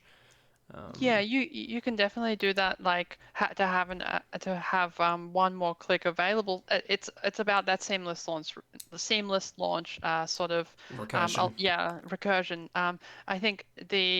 I think some lists have played Vitruvius, but the only reason why you might exclude it is because Precision Design offers you a similar ability to recur things. I think that's the Sure. only reason that it's sort of lost a bit of stock lately, but not always. It's still probably the best HB agenda in combination with Vacheron. Giles Davis Music says the limit 1 luminal is usually enough 3 for 2s in PD. Yeah, it's fair enough. I mean, I guess the obvious advantage to things like Off-World Office and Cyberdeck Sandbox giving you those credits straight away is that you can then be resing ice on centrals, just responding to whatever threats the runner's throwing at you while you're taking advantage of those scoring windows, and it helps you score your next one. Which I think, for anyone who's played Netrunner for a really long time, if you go back to kind of like the core set and the first 2 cycles period of Netrunner, anyone who tried to make a corp deck that functioned just scoring out agendas was really up against it, unless you were fast advancing, because of the tempo loss of actually paying credits and scoring something out. And seeing so many agendas now, like we had Corporate Sales Team, which did a similar thing, but Off-World Office giving you all those credits at once just seems like it's going to be massive for these sorts of decks to actually have a presence in the metagame, which is good to see. Yeah, definitely. I think the combination of Cyberdeck Sandbox and Off-World Office both doing a very similar thing, yeah, really pushes that strategy into being really strong, especially when you have two agendas that have a very similar role in your deck. That means you can really build around them, and that's what enables the seamless launch precision design decks to work. Jingles says, "Hello, gang. Glad you saw me lose." Well, we're not so glad about that, but we're glad that we got to see such an interesting board state here. A couple of really Yeah, interesting decks going at it. I think that's the thing with streaming, right? You come into a game halfway through, and you can speculate about uh, what sort of game state or what sort of plays led both players to that position. But it's there's always just too much to to talk about Yeah. compared to the time that we have. All right. So how are we looking for time in the round? We must be getting pretty close. It's a great question. So let me just check now. Yeah, so we just have 5 minutes, just under 5 minutes left in the round. And then there might be some time, although there's not too many games, I think, still going, only three. So it's possible that that period could be quite short as well. Tranquility Home Grid, one that I haven't seen. The first time each turn you install a card on this server, gain two or draw one card. Wow, that's pretty strong. Yeah, so it's sort Mm. of like all of these cards sort of work together, right? Where you Mm-mm. have um, you have one remote, you uh, try to make it so that's not so tempo negative when you're scoring. Yeah. But then also you try to have that remote be secure enough that your opponent can't just crack it in one run. Mm. Oh, I really like that design. I like the forward trash cost. That's sweet. But yeah, I like the way that changes the tempo of those turns when you are installing on reasonably low credits, and you can either threaten to have ice reses more efficiently than you otherwise would, or you can threaten to um, be able to score things from zero credits, which is kind of cool. Yeah, definitely. And I think, I mean, once per round we have to talk about snake draft, I think. So Yeah, I yeah. will No, just no. mention that. Let's leave this game and then we'll have a quick chat about Snake Draft. Yeah, so I was just saying that, yeah, I did have a snake draft deck where I put Tranquility Home Grid in, I think, an outfit or an Argus, like one of the sort of Mm. less common Wayland homes for it, just because, if you're playing a single remote deck with a lot of upgrades and you're trying to score through that one remote, it's it can be really good tempo when otherwise you're just you're relying on operation economy that might not get you all the way there. Yeah, yeah. Gotta love Snake Draft. Is Pricek legal these days in Snake Draft? What's his Snake Draft format? Isaac. Oh, that's a name I haven't heard in a long time. Um, to be honest, I haven't done one in a little bit, just because of logistics. Yeah. That might have been my last one, but Mm. Pricex a very fun card. And I do like getting to play that one. Nice, nice. So we've got some good lucks. We've got some Snake Draft is the best. We've got some That not makes just sense. ice on centrals. You also need to defend your Scunworks and Anoetic Void after scoring. Yeah. Any, I think that's in reference to the comment about the agendas, off-world office and sandbox giving you Yeah, the credits back. Being able to defend anything after you take advantage of a scoring window is great. yeah, for sure. Cube draft greater than snake draft, movable objects as well. That's the fighting words there. Not How do sure you feel about about that, that. Jess? Um, I mean, yeah, cube draft is fun. I suppose they're different experiences. Like, why can't you have both? Or, Yeah, like we don't have to fight. We can all we can all enjoy our favorite formats. true, true, true. A very diplomatic response. So, Jess, what else have you been up to other than Netrunner these days? You've been playing a fair bit of D&D. Yeah, yeah, I do love D&D. It has a few similar aspects to Netrunner in that, you get to build your character. It's very personalized.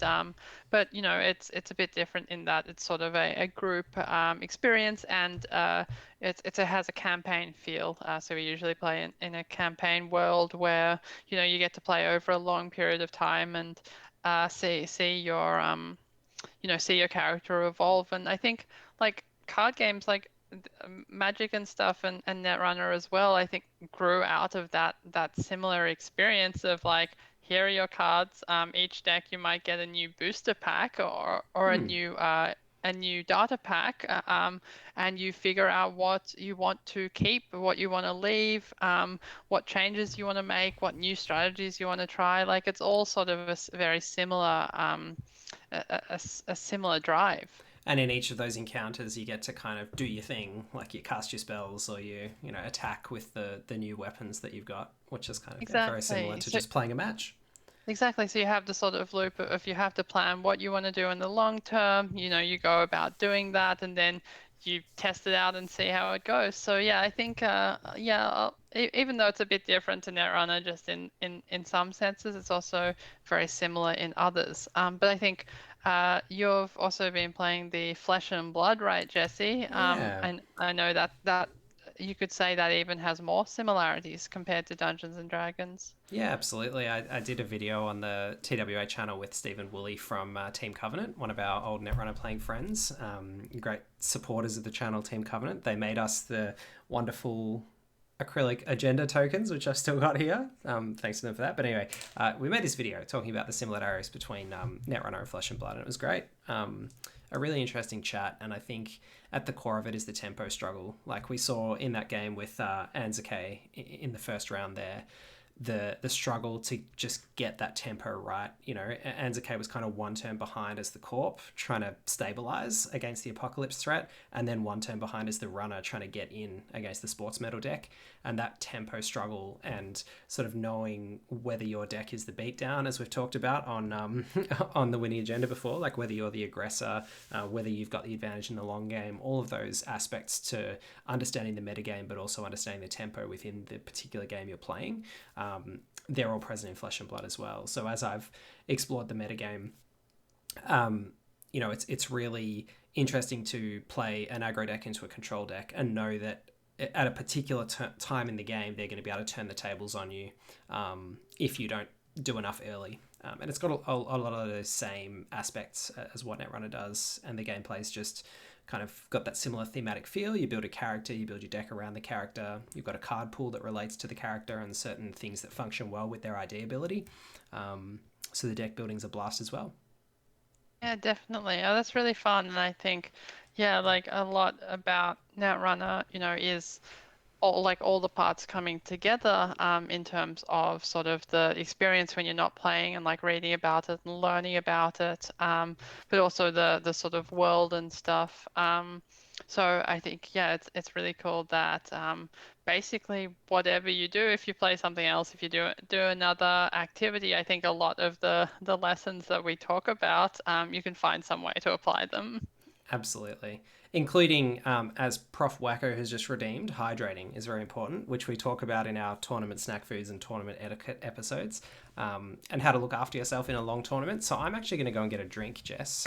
So I'm just going to mute myself for a sec. I'll leave you with the audience and I'll be right back. Sure, no worries.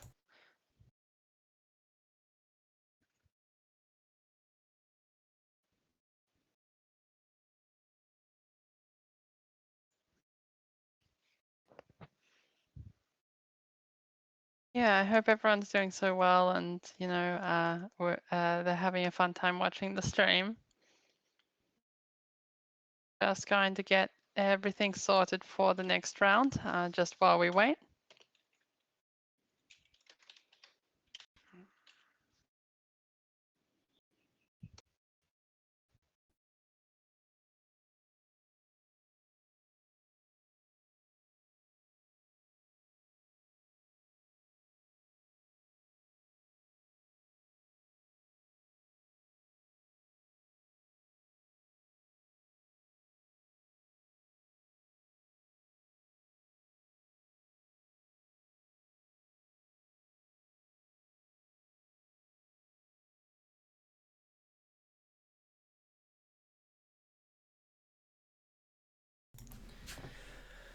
All right.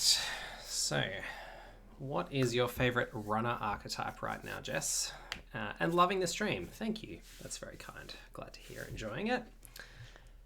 Yeah, so I just went and did a little hydrating as well. I thought that was that, given that we talk about it so much, it's a good tip.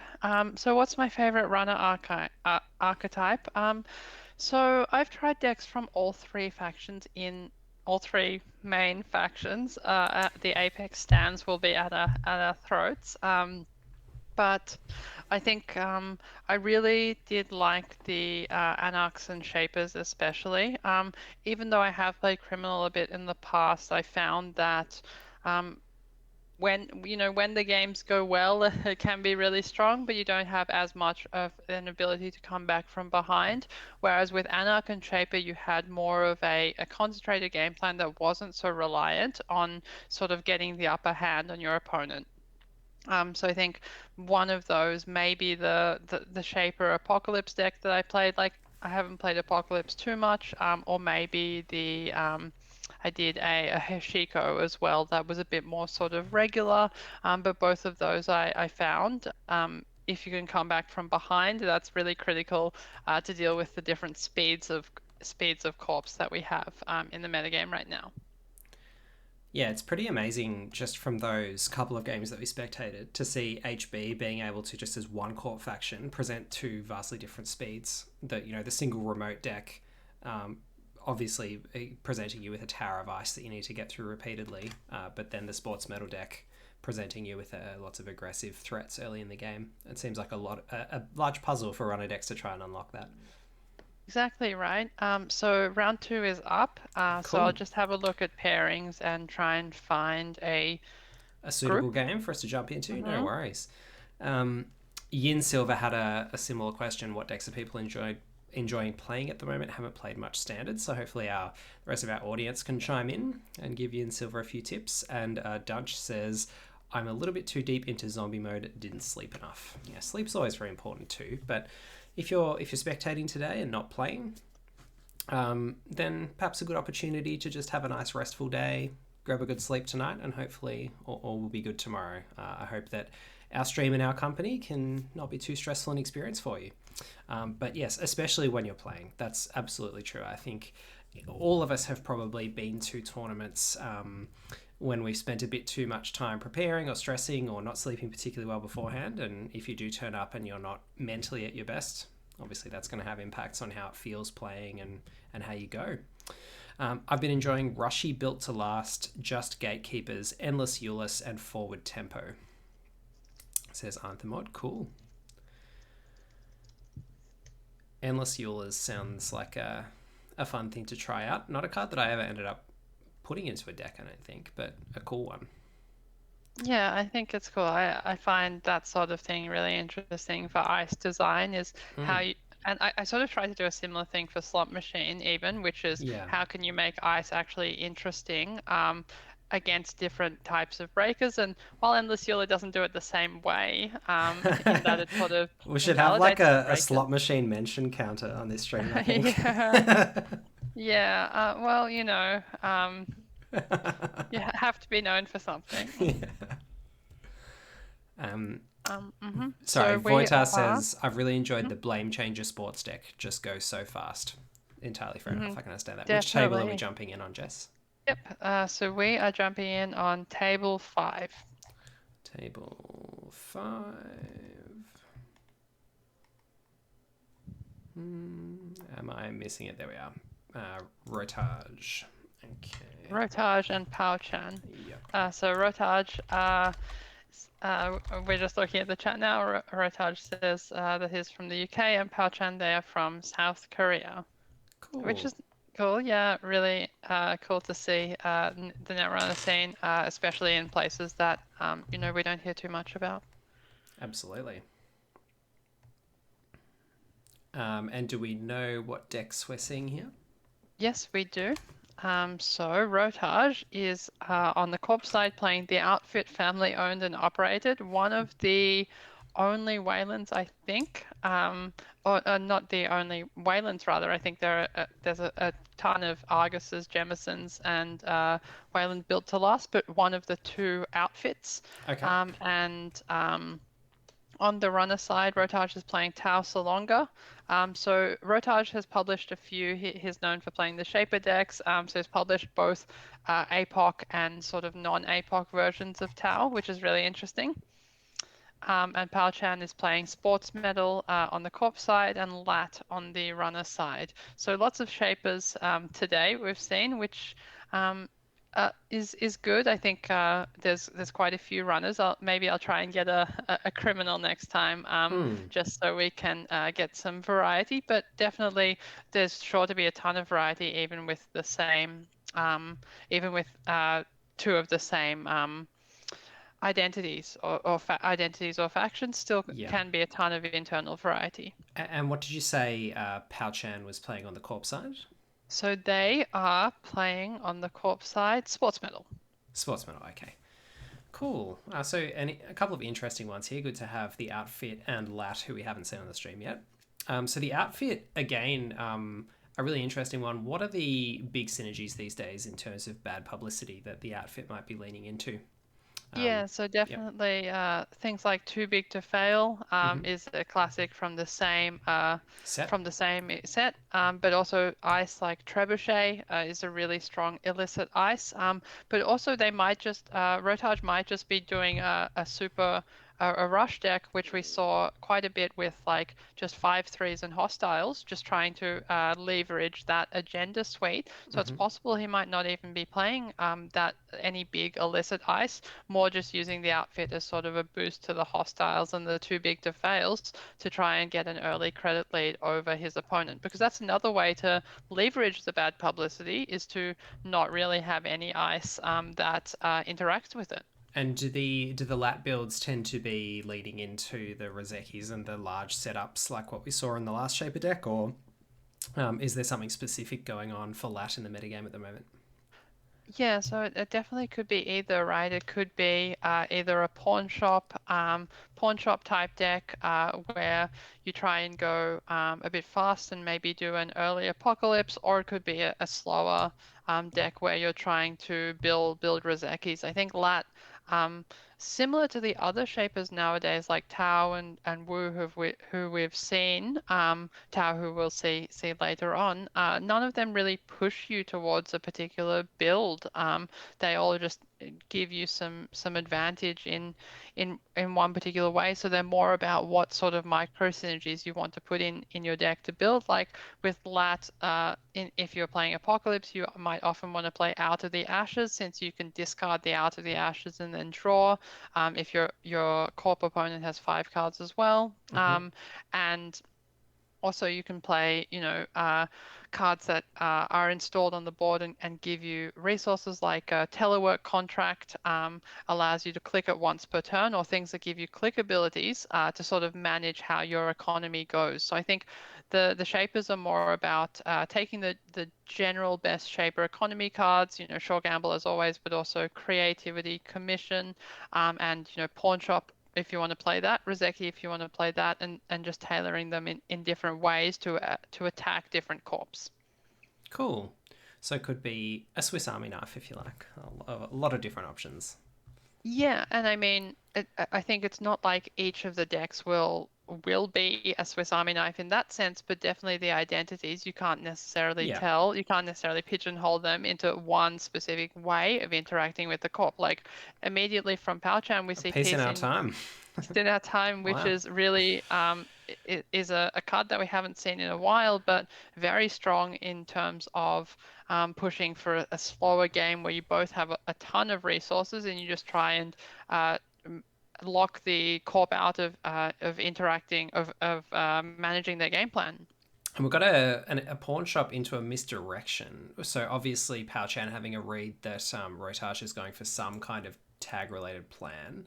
But a too big to fail, a government subsidy plus the credits from the piece in our time, giving Rotage 25 credits straight up, Yes. which is quite a lot. If as you were suggesting earlier, Rotage's game plan does involve trying to rush out some agendas.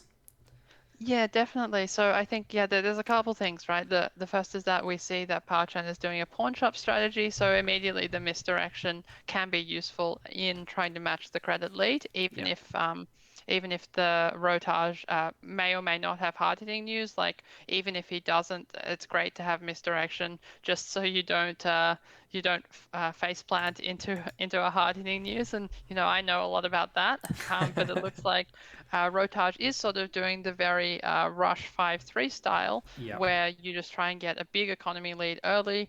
Your ice may be big, it may be small, but mostly it's just about the agendas and trying to score early. And SDS drone deployment, very, very Oof. strong in that particular situation. Nothing to Well, I mean, trash though. mhm.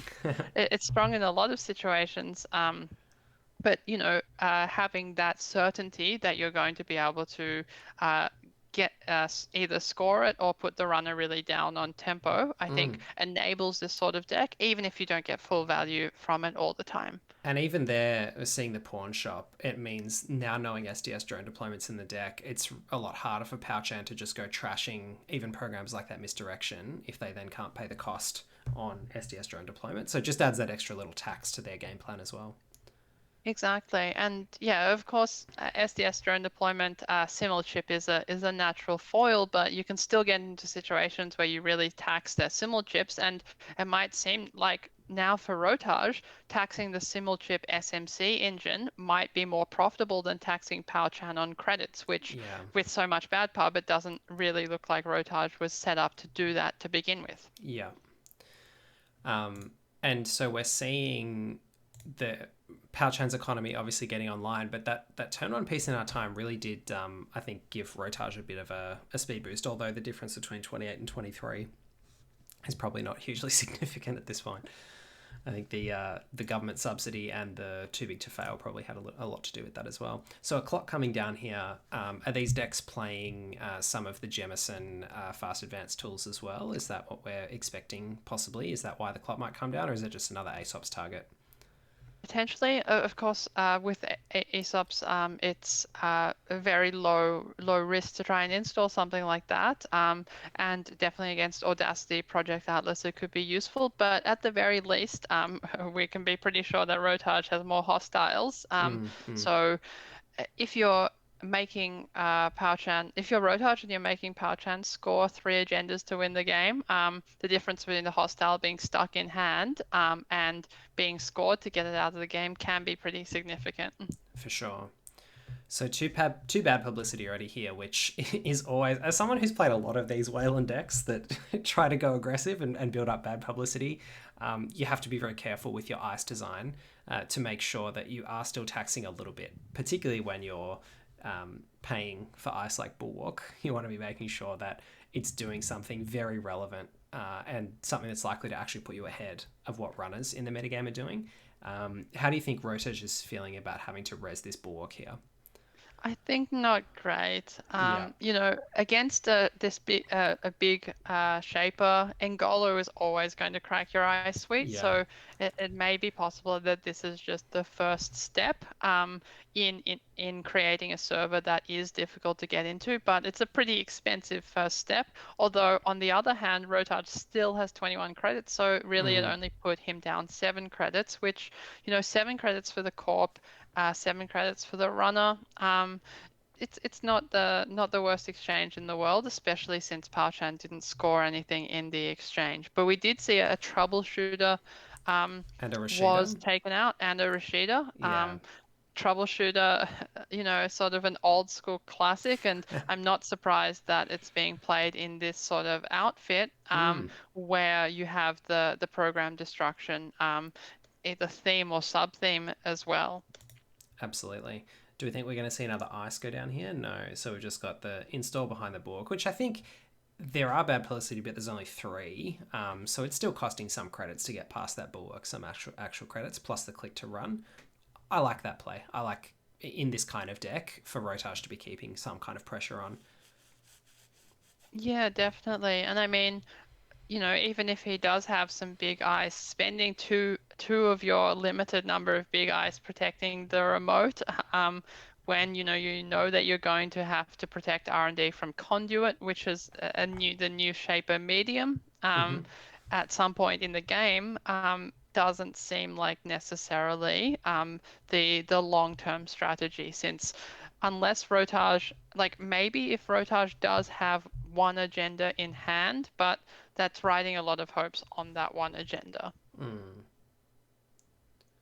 But we can see Rotage is using the government subsidy, still getting up in money. Government subsidy, a really fun card, a fixed restructure. I think, if Mm-hmm. you're an old hand like us. We can also see Palchan discarding some out in the ashes, so they may also be setting up an apocalypse. And from that perspective, Rotage choosing not to install an ice and just getting Palchan to run through the bulwark, that looks smarter and smarter. Yep. Absolutely. And it's very similar if you are expecting an apocalypse to what we were saying in round one about Anzuke presenting those threats when Anzuke installed that MCA austerity policy. I think this is probably a turn or two earlier, at least in terms of Palchan's setup versus the setup of the runner in round one. And it looks like it's probably paying off a little bit. It'll be interesting to see whether this is a hostile or an asset or another agenda. What do you reckon it is in server one? I think it might be an upgrade actually. Okay. Like I did say that after Rotage revealed that it wasn't a Rashida, so Yeah. maybe a bit cheaty there. But I think I always like putting down the upgrade first since it's sort of lower risk, but it's not never something that you have to trash in the case where you do expand out with that server. Okay. But it looks like we did find out what it is, a Roughneck Repair Squad. So that's a fun card Ooh, in terms of securing up really all of Rotage's servers in terms of absolutely. removing the bad pub. But yeah, it's hard to say whether this is the sort of thing you want to do against a slower Aesop's deck that's trying to apocalypse you. It I think the might key just question be, is whether yeah. there's a sentry on one of these centrals. I think if there's a sentry and Rotage is relying on hoping to tax out this Ica a little bit more, then removing the bad pub and getting some credits of their own seems like a better trade.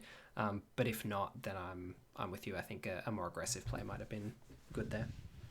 Yeah, of course, it's hard to say.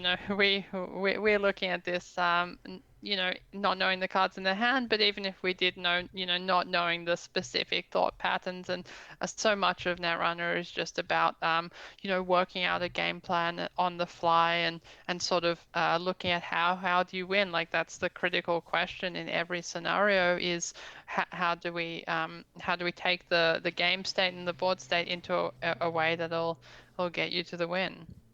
And while we're having a break here, the players look like they're taking a second. Yin Silver said, "So what's TWA up to nowadays? Today's stream is pretty cool. Glad you like the stream. It's good to be here." And we've been producing a little bit of other content. I've been doing some Twilight Struggle videos and some Flesh and Blood videos, as Jess mentioned. And Jess and I did an episode previewing some cards from this set, actually, an episode of the podcast. So we're still doing some content from time to time, but yeah, it's good to be back here doing some Netrunner. Yeah, definitely. So yeah, definitely we're still keeping the TWA channel and we do produce content on it regularly. Just that I think as we were saying, we like playing a lot of different things, so it's not just all Netrunner all the time. But yeah, we're still here and we're still glad that we have the chance to provide some content where we can.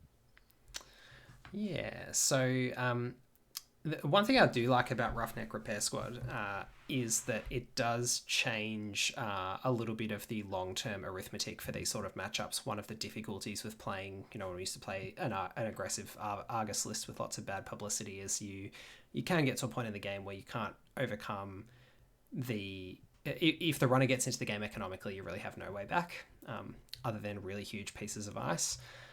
Which puts some constraints on your deck construction. And even then, they can tend not to be enough just for scoring those last 1 or 2 points. So having a Roughneck Repair Squad to try and tilt that economy balance back slightly by removing some of that bad publicity feels like it mitigates perhaps some of the one-dimensionality of a deck like this. Yeah, definitely. I think that makes a lot of sense. And we're seeing now a first click run on a central, always Oh, something that's Tithonium. scary. Yeah. We're seeing a Tithonium res here. So how do we think that Palchan will deal with this over the long term? like we see an Angolo break now, but maybe they'll try and get a barrier breaker over the long term. Yeah, it could be that this is an apocalypse turn still, I suppose. We don't. Yeah, it looks like it might be going in on R&D, and that's certainly a way to deal with that roughneck repair squad and with the big ice. Yeah, so definitely we have to consider it as an option, right? In terms of being scared of a first click running essential. Mm-hmm. But they also didn't use any of their out of the ashes. So we have to consider like, is it just trying to poke around? Mm. That's one of the strengths of this sort of apocalypse deck. You don't have to telegraph that you're going for the apocalypse, and you can switch plans, mid run. And but there's also the sort of thing Ooh. where Rotage Rotage not might resing even there. yeah, I think that makes a ton of sense, and Me I too. think it might even say that Rotage might not even be behind if an apocalypse is popped now. Like I'm you're not even sure trading they a would. yeah, like maybe a little bit, but Oh, with that actually tips yeah. it, I think. So they got the SDS drone deployment by trashing one of their programs that was going to die to the apocalypse anyway. So that was about as good a timing as you could possibly get for Powchan in terms of where to hit the SDS, I think. Yeah, yeah, definitely. But I think, of course, when you're playing the Apocalypse deck, you can get to a point where it only gets worse over time, right? Because But as how soon as your important opponent threatens, yeah. but how important was it for them to get the Ica into the heap rather than getting it turned face down with the apocalypse? I guess maybe not hugely if they're playing pawn shop, but still it's something, I suppose. Yeah, I think you'd have to imagine that Powchan has spare pawn shops and spare Icas.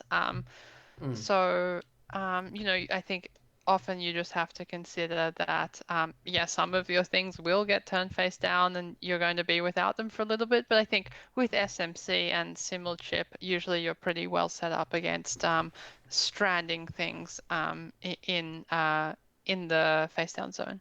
Mm-hmm.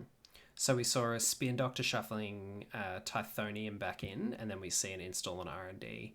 So Rotage, I guess, daring Powchan to run HQ here to try and get some free scores. I would be tempted if I was Powchan to run HQ, but I mean, I can understand given that SDS is in the deck that you may not want to. And maybe they're also behind and they're worried about the hard hitting news too, with no misdirection or anything else in play. Yeah, I think so as well. I think it would be really tough for them to justify sort of poking around when yeah they might be able to get their pawn shop down last click, but they're no closer to building up their economy to steal two more agendas. Yeah, I worry though when runner decks that are playing Apocalypse don't take advantage of the window afterwards when the Corp has so many resources here. That's the only thing that's kind of going through my mind is over the next 3 or 4 turns, I expect Rotage to be able to set up some threats in the remote plus ice the centrals a bit better, which then presents some difficulties for Powchan if they are worried about hard hitting news in any case, feeling comfortable running anywhere. But I don't know. Maybe it's all about the long game. Yeah, it's hard to say. I think if it were me, then I would probably be waiting just in the sense that you need to stop Rotage from building a remote that you can't get into. And Yeah. depending on the cards in your hand, Rotage is only one score away from winning. One turn to install three things, and then another two turns to score. So I think if you want to prevent that, you really have to start early. But I do agree with your point in terms of having missing out on accesses. But I think you have to think if it's an SDS, you won't be able to score it anyway, and there's likely three other agendas, three other 5/3s, and one or two other hostiles. So single access is maybe not the best. Mm. So we're having Powchan using the out of the ashes there to get that little poke on HQ and getting Beth down, which is pretty good given the current state of the game and given the matchup. Having an extra click makes a big difference. It, Definitely. it We is it is a bit also of a tempo hit though. Obviously, right now Poucher not really developing the board that much, and maybe we had a comment from Kizra that they were surprised that Ica was trashed over Angolo, but Anthermod pointed out that, Voitar pointed out that it might have been to save the Angolo from Arc lockdown, which I think is probably a good point too. Yeah, that So a makes lot of sense. things for Palchan to manage here. Although Okay. Rotage has just used Salem's Hospitality. Yeah, so yeah, we'll have a look at that. So naming the apocalypse, I think that makes sense. But I think, yeah, given that Rotage Consulting visited for it, that surprises me just in terms of the tempo hit of that. But you might we might think that from that perspective, Rotage is just trying to grind Palchan out of apocalypses and from there try and set up a prison game plan. Since Apocalypse is one of the main ways, maybe the only significant way for Palchan to get to deal with a remote after their breakers are gone. Absolutely. And also punishes Rotage for setting up that remote, because whilst Rotage did have a significant credit lead, rezzing things like Tithoniums and Bulwarks does come at a cost, and there are only so many that you can res over the course of a game, particularly with this kind of deck before you start giving too many bad publicity that they're barely worth it. So they probably have kind of one more remote with 2+ ice in them, I think, before it starts becoming just economically unviable to keep the runner out, unless they can get rid of the breakers entirely. Yeah, definitely. And it looks like that's going to be the plan.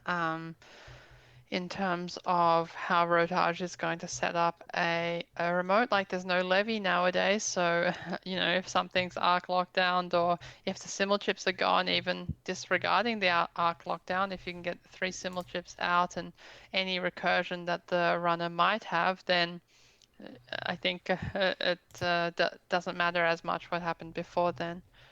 And Oh, so we've seen a lot of mentions of Imp as well, and Imp is one of those cards where you're worried about things like Arc Lockdown. You can actually deal with them as well, a bit better on the Corp side. mhm. Although we've got now 1 Arc Lockdown in the bin. Uh, what are we seeing here? Out of the Ashes. So we saw, I think, I'm not sure if that's Archives two out twice? there. Yeah, Yeah. 2 out of the ashes on archives. It seems like it is just from the chat. Hmm. Seems a bit strange, but maybe we'll find out why soon. Hmm. Aesop's trashing Angolo, presumably getting it back this turn. Or maybe the fact the Arc Lockdown's now gone, giving Palchan the confidence to get the Angolo into the bin. Yeah, definitely. I Hoping think there's another one. Yeah. a couple options. It might be setting up to install something with Simulchip, or just try needing to manage that you can only pawn shop one thing a turn, and they still need to crack the remote. But looks like they figured since they already have an Ngolo, they're okay to trash the other, and now they're going into HQ. I do note that we saw a Trojan horse earlier. When Palchan did their poke on HQ.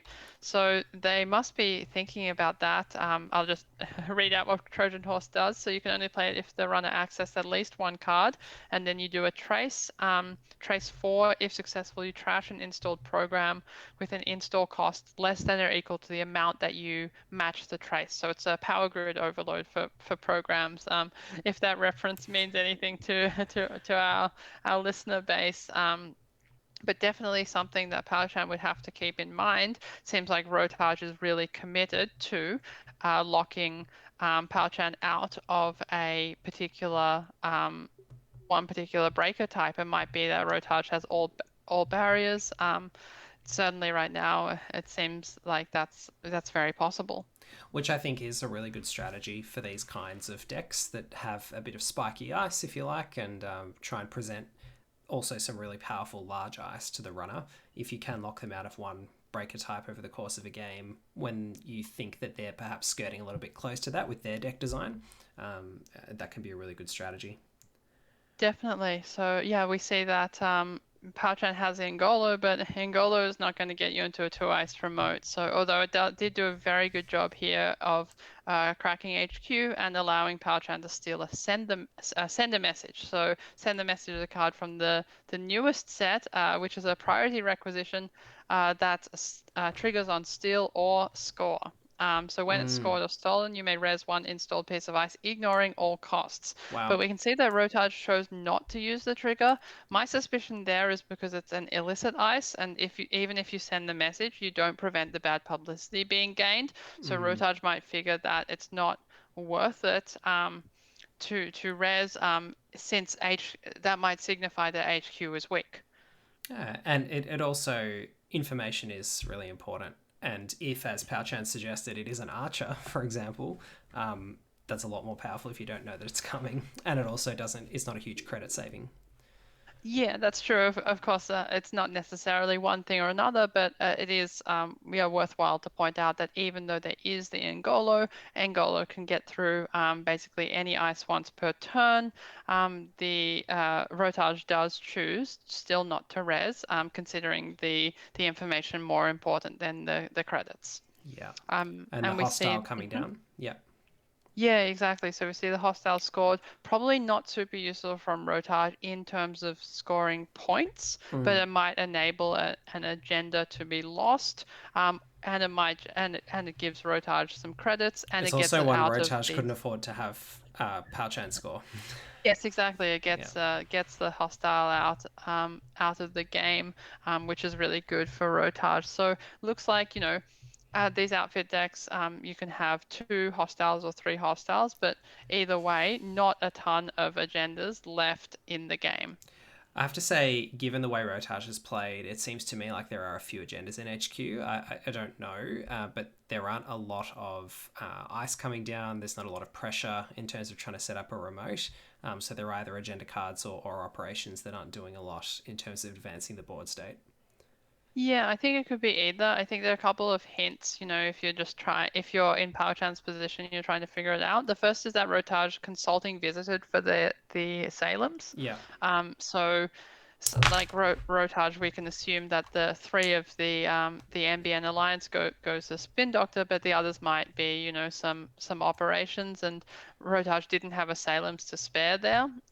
So he might have another consulting visit, or maybe some consulting visit targets like the Trojan Horse, or maybe a high-profile target or something similar, or potentially the hard-hitting news. Like I think there are a lot of operations that could do something in this kind of situation. I am getting very, very worried for Rotage here. I feel like with the 3 or 4 turns post-apocalypse that have happened now, there hasn't been a lot of board development. And it's starting to get to the point, obviously, where one access can win the game for Pouchan, and accesses aren't too hard to come by. Definitely, and I think you were right with the sentry. Just talking about the sentry with the trebuchet being rezzed, but again, it sort of happened in the right order for Pouchan, right? Where Rotage installed an ice, but Pouchan had the breaker for the already rezzed ice, Yeah. which meant that the Engolo still allows you an access. Of course, the server's getting bigger and bigger, which is good for Rotage, but But I feel the like there's at value, least 2 agendas yeah, in this HQ right now, but maybe not. yeah, and I Yeah. think the value of having a big HQ for Rotage is diminishing as well. Yeah, for sure. I mean, we did just... Oh no, the Spin Doctor got trashed, didn't it? So there hasn't really been a lot of HQ filtering that's happened here throughout the course of the Yeah, game. I mean, this is a low agenda density deck if they're playing all 3s and then just the hostiles. But still, you kind of imagine there must be at least one sitting there in HQ, given the play patterns that have happened. definitely. I think yeah, that's totally right. And yeah, the Spin Doctor was trashed. I think Pouchan sensing some weakness, and then yeah, Rotage not doing so much to handle the creating a remote, but we do notice here that the Trojan Horse threat maybe has been enabled. It's going to be hard, I think, for Rotage to use the Trojan Horse effectively and also get rid of the paperclip. Very hard, unless there's another arc lockdown in hand. Unless they can use the Trojan Horse and then arc lock down the paperclip. Yeah, definitely they can do that, but I still feel like that might put them very weak to a conduit. That'll take almost all of their credits. That would be the game plan essentially, and looks like it's Absolutely. happening. You could even go the Angelo here, I feel. If it is like an archer on R&D, for example, they could Angolo they could Trojan Horse the Angolo, and then if they've got an Arc Lockdown to get rid of that, or even if they don't, hope that that'll defend their centrals for a couple more turns. So it looks like Rotage has pretty reasonably decided that that's the game, that's the game plan. And if you note, he did increase it to 17, so that even pay 17 to increase to 21, so that even if Pao Chan paid all 15, they would still lose the Angolo. So I think that the idea that might be an archer looking pretty sound. We've seen that Rotage does have the Tithonium as well in terms of making use of extra agendas. So How a many couple ways simul it can chips go. have we seen here? Just the one, I think. Yeah, so Maybe there's another face down one. I'm not sure, but so we see the simul chip install from hand. So Rotage would be very, very unhappy with that.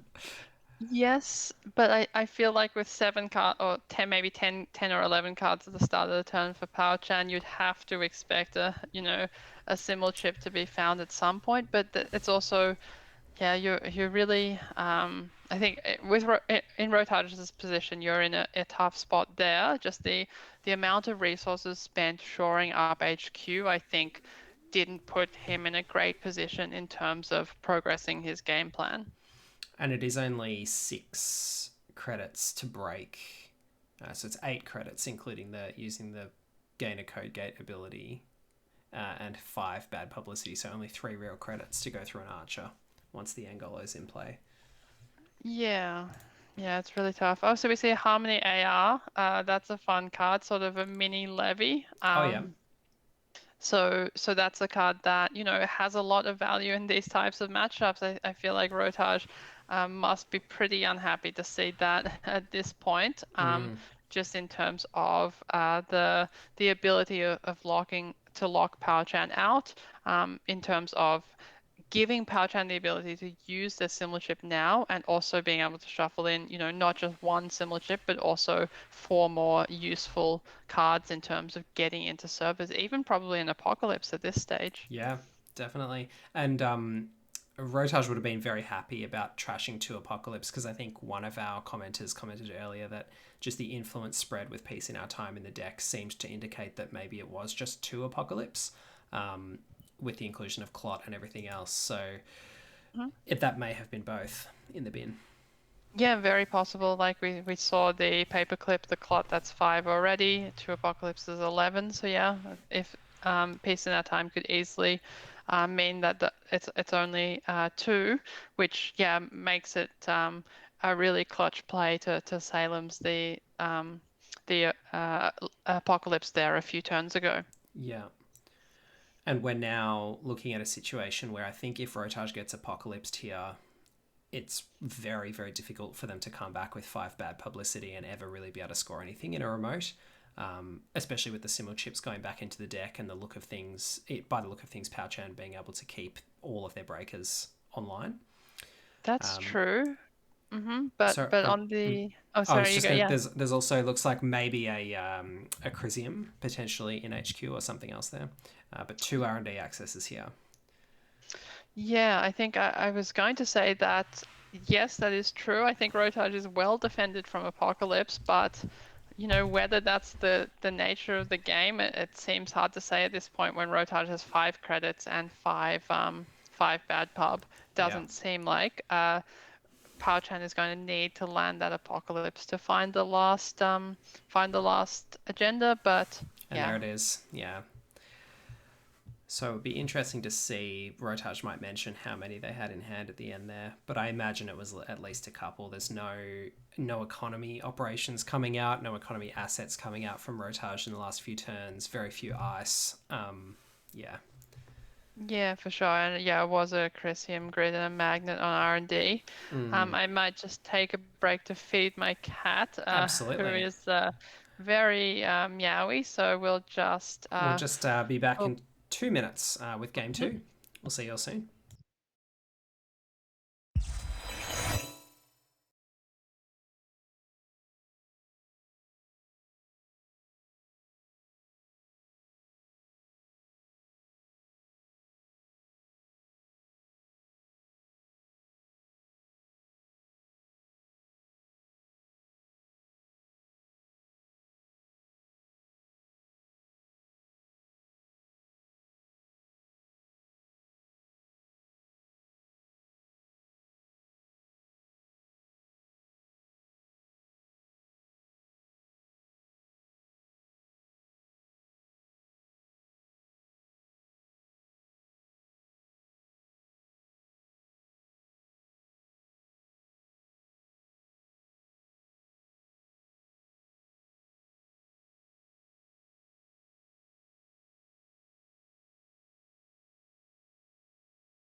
right, welcome back, everyone. Have any of the three Jemisons appeared on stream? Not as yet. Yeah, not as yet, but hopefully soon. So we are here with Oh, we also had a hydrate, so I just wanted to. We're redeeming that. Here we go. Yep. oh Sorry. oh Sorry, Jess. Go on. Yep. oh no, I was just saying that yeah, we have a sports medal against a Tau. It looks like this time we have a bit of a different sports medal, this time using Jeeves, which is really good to see. I love Jeeves. Of course. Jeeves being. You played Jeeves in the World Championship, didn't you? Yeah, yeah. Yeah, Yeah. definitely. But just in terms of the number of things you can do with it. Yeah, it just opens up a lot more flexibility for your game plan. And we're seeing a bit of asset spam here. No ice yet. And going wide, definitely a great strategy in terms of, as we've covered many times, with these shaper decks that want a bit more time to set up, presenting lots of threats in the early game is a great way to try and overwhelm their resources. And Rotage currently sitting on 2 credits, but with a little bit of a board building up. Yeah, so it looks like he is doing a more regular Tau with sort of Rozeki and Anakam. Anakam, really good draw engine in combination with Diesel and VRcation, which we see both of them in the bin. So really allowing you to get through your deck quickly and to set up the sort of Shaper end game. Although, the other thing is the Shaper end game can even still be something that the assets can handle just by outpacing. Like And you have to even say, now, another sports medal deck scoring the liminal transubstantiation first. It's yeah, pretty nice for them. yeah, not a great situation, I think, for Rotage. But it is the case that if Rotage can set up like a clot lock, as we mentioned, it might be possible to just set up clot, simul chip, and just play conduit and hammer R&D until you win. I have to imagine that's Rotage's game plan at this point. With Beth down, he doesn't mind so much about Pao Chan's credit total, and there, depending on the specific sports medal build, there might not even be any ice that would reasonably threaten his credit total. But it doesn't look like we're at that stage yet for Rotage.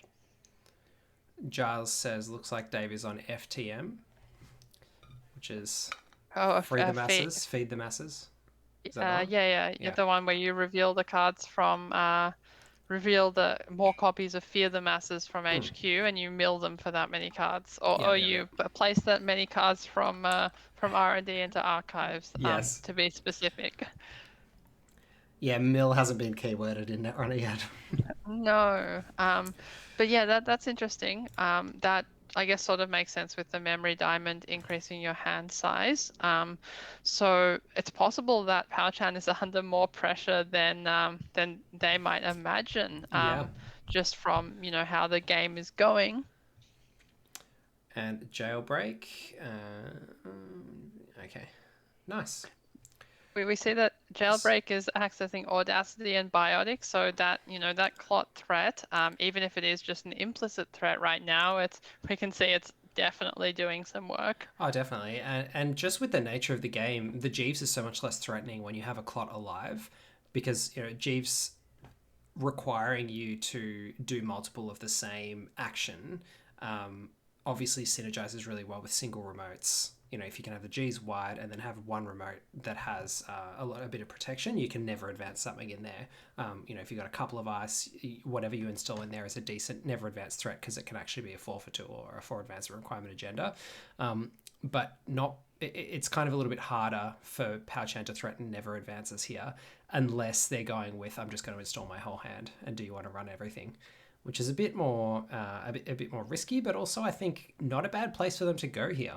Like, why not just say, okay, you've got one SMC, you've got reasonably limited credit still, 14. Do you want to spend 4 clicks on your next turn running everything? But instead, looks like we're going for a fast advance here. Yeah, and with a biotic land in mid-turn.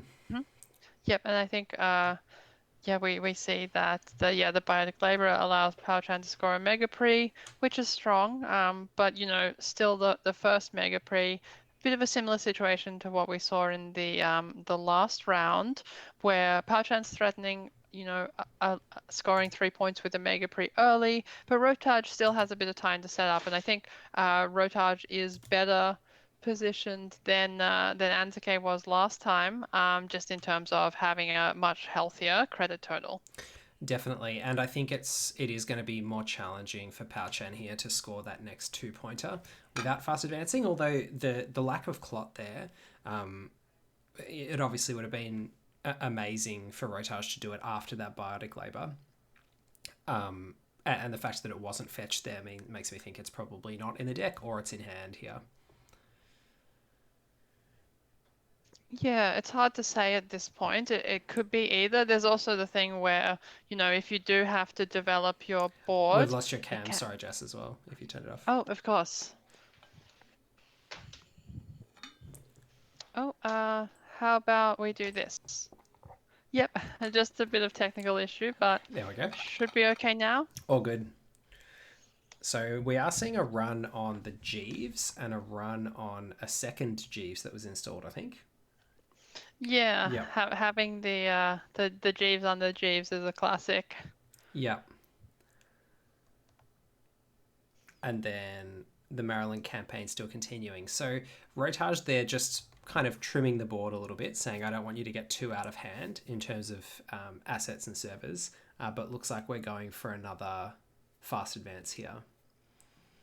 And yeah, the Audacity, which, yeah, I mean, Palchan already, I guess, revealed, or Rotage already accessed both the Audacity and the Biotic Labor. So letting Palchan get both of those from the board, not even contesting with the active SMC is not a good sign for Rotage. No, and now we're in that zone where the Mega Pre qualifier is lethal, or the next Vitruvius is lethal, and 23 credits on Palchan's side. If there is no clot here, this is going to be super hard for Rotage. Yeah. It's going to have to be R&D denial. Like, Rotage is going to have to try and suss out whether there's another one sitting in HQ right now.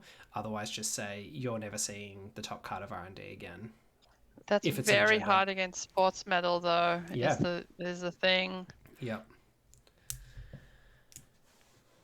And it's going to be hard for Rotage to put enough pressure on that Palchan can't just kind of draw up 2 or 3 cards and then put an ice on HQ to at least put a bit of a tax there. So discarding two SMCs, Equivocation, Jailbreak, Unity. So yeah, I think that's totally right. We will have to. Oh, Oh, we have a guest. yeah, we do have a guest. Oh, Subliminal messaging. Goodness me. That's a throwback. that's an old school one. So we do have the Fear the Masses. So Rotage's his game plan is coming to fruition. And I mean, that might very well sort of justify the not putting any resources into Clot. Like, Yeah. I'm not sure whether it is in Rotage's deck or not. But even if it is, I think Rotage might just say, like, okay, you can Audacity, you might have to discard an agenda to do it. In which case the Fear the Masses can get you in the coming turns, and we'll use the SMC to try and score the last couple points to say, let's accelerate the game. And if you have enough Fear the Masses in hand, that can be good for Rotage, I think. And I think that's it. I think they've hit enough. No? Well, I'm not sure. Yeah, so there's still another 1, 2. Oh, everything's been turned face up. I was just saying, like, I'm still waiting for Rotage to access, but is that going to be 3, enough? 4, 5. No. Yeah, because I think it's more than enough with the Vacherons not using their ability. But are there more Vacherons? I can't see any. Oh, yeah, there's another one. Yeah. Sorry, I just missed the other Vacheron. Oh, wow. So if Palchan had put that ice on HQ, I wonder whether it would have been different. Obviously, it depends what it was. It's very hard to say, and I mean, we just got told that it was a Fear the Masses Yeah. tip off, right? Do you think if you're sitting there, how many times in 100 do you say, I'm going to try and play around Fear the Masses? Yeah, I mean, it depends. There are obviously other cards in the format that can punish you for a naked HQ, and there are ones that punish you for a naked R&D as well. I think in the longer run, the ice on HQ was probably more important in terms of protecting if you do draw an agenda, because your plan is, if you're power chan there, to probably overdraw to try and find an agenda. So I probably would have put the ice on HQ, but I can see why, given the other R&D threats, they would have put it on R&D there. And it may not have been good enough to stop the Fear the Masses runs anyway. Yeah, exactly. I think with the conduit threat and the equivocation being discarded already in the bin, yeah, it's very tough to assume that that's going to be the way the game is going to go. But of course, yeah, that's a good point that, you do have to have agendas in hand to try and score them. But if you're Power Chan, you might just be thinking, if the shaper opponent is running HQ 4 times to try and hit my one agenda, then that gives PowerChan a good chance of victory as well if they find a fast advance tool. So I think that does make sense to some extent. Cool. Well, that was an interesting match. Split for those players, 1 game each. And how are we looking? We must be getting close to time in the round there, I think. 20-minute warning. We just 20 saw minute it warning. just Okay. then. So, do we want to maybe have a look at chat and see what they're Absolutely. saying?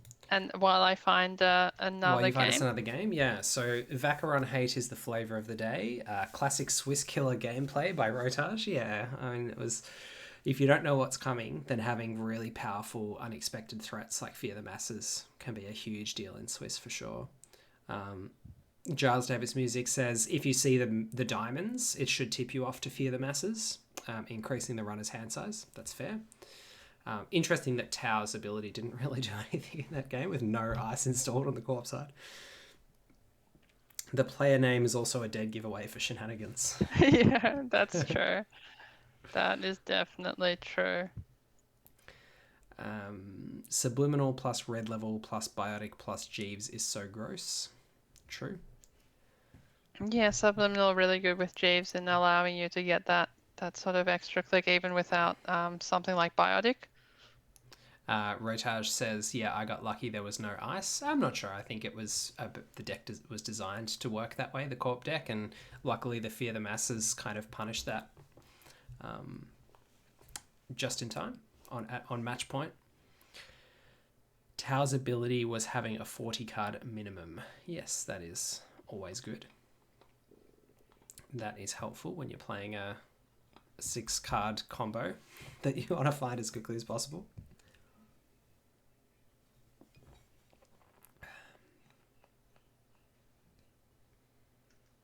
I wonder, Rotage, would be interesting to get your thoughts on how the Arsa matchup is for you compared with the Sports Metal matchup. It seems like against this particular type of Sports Metal deck, it works pretty well.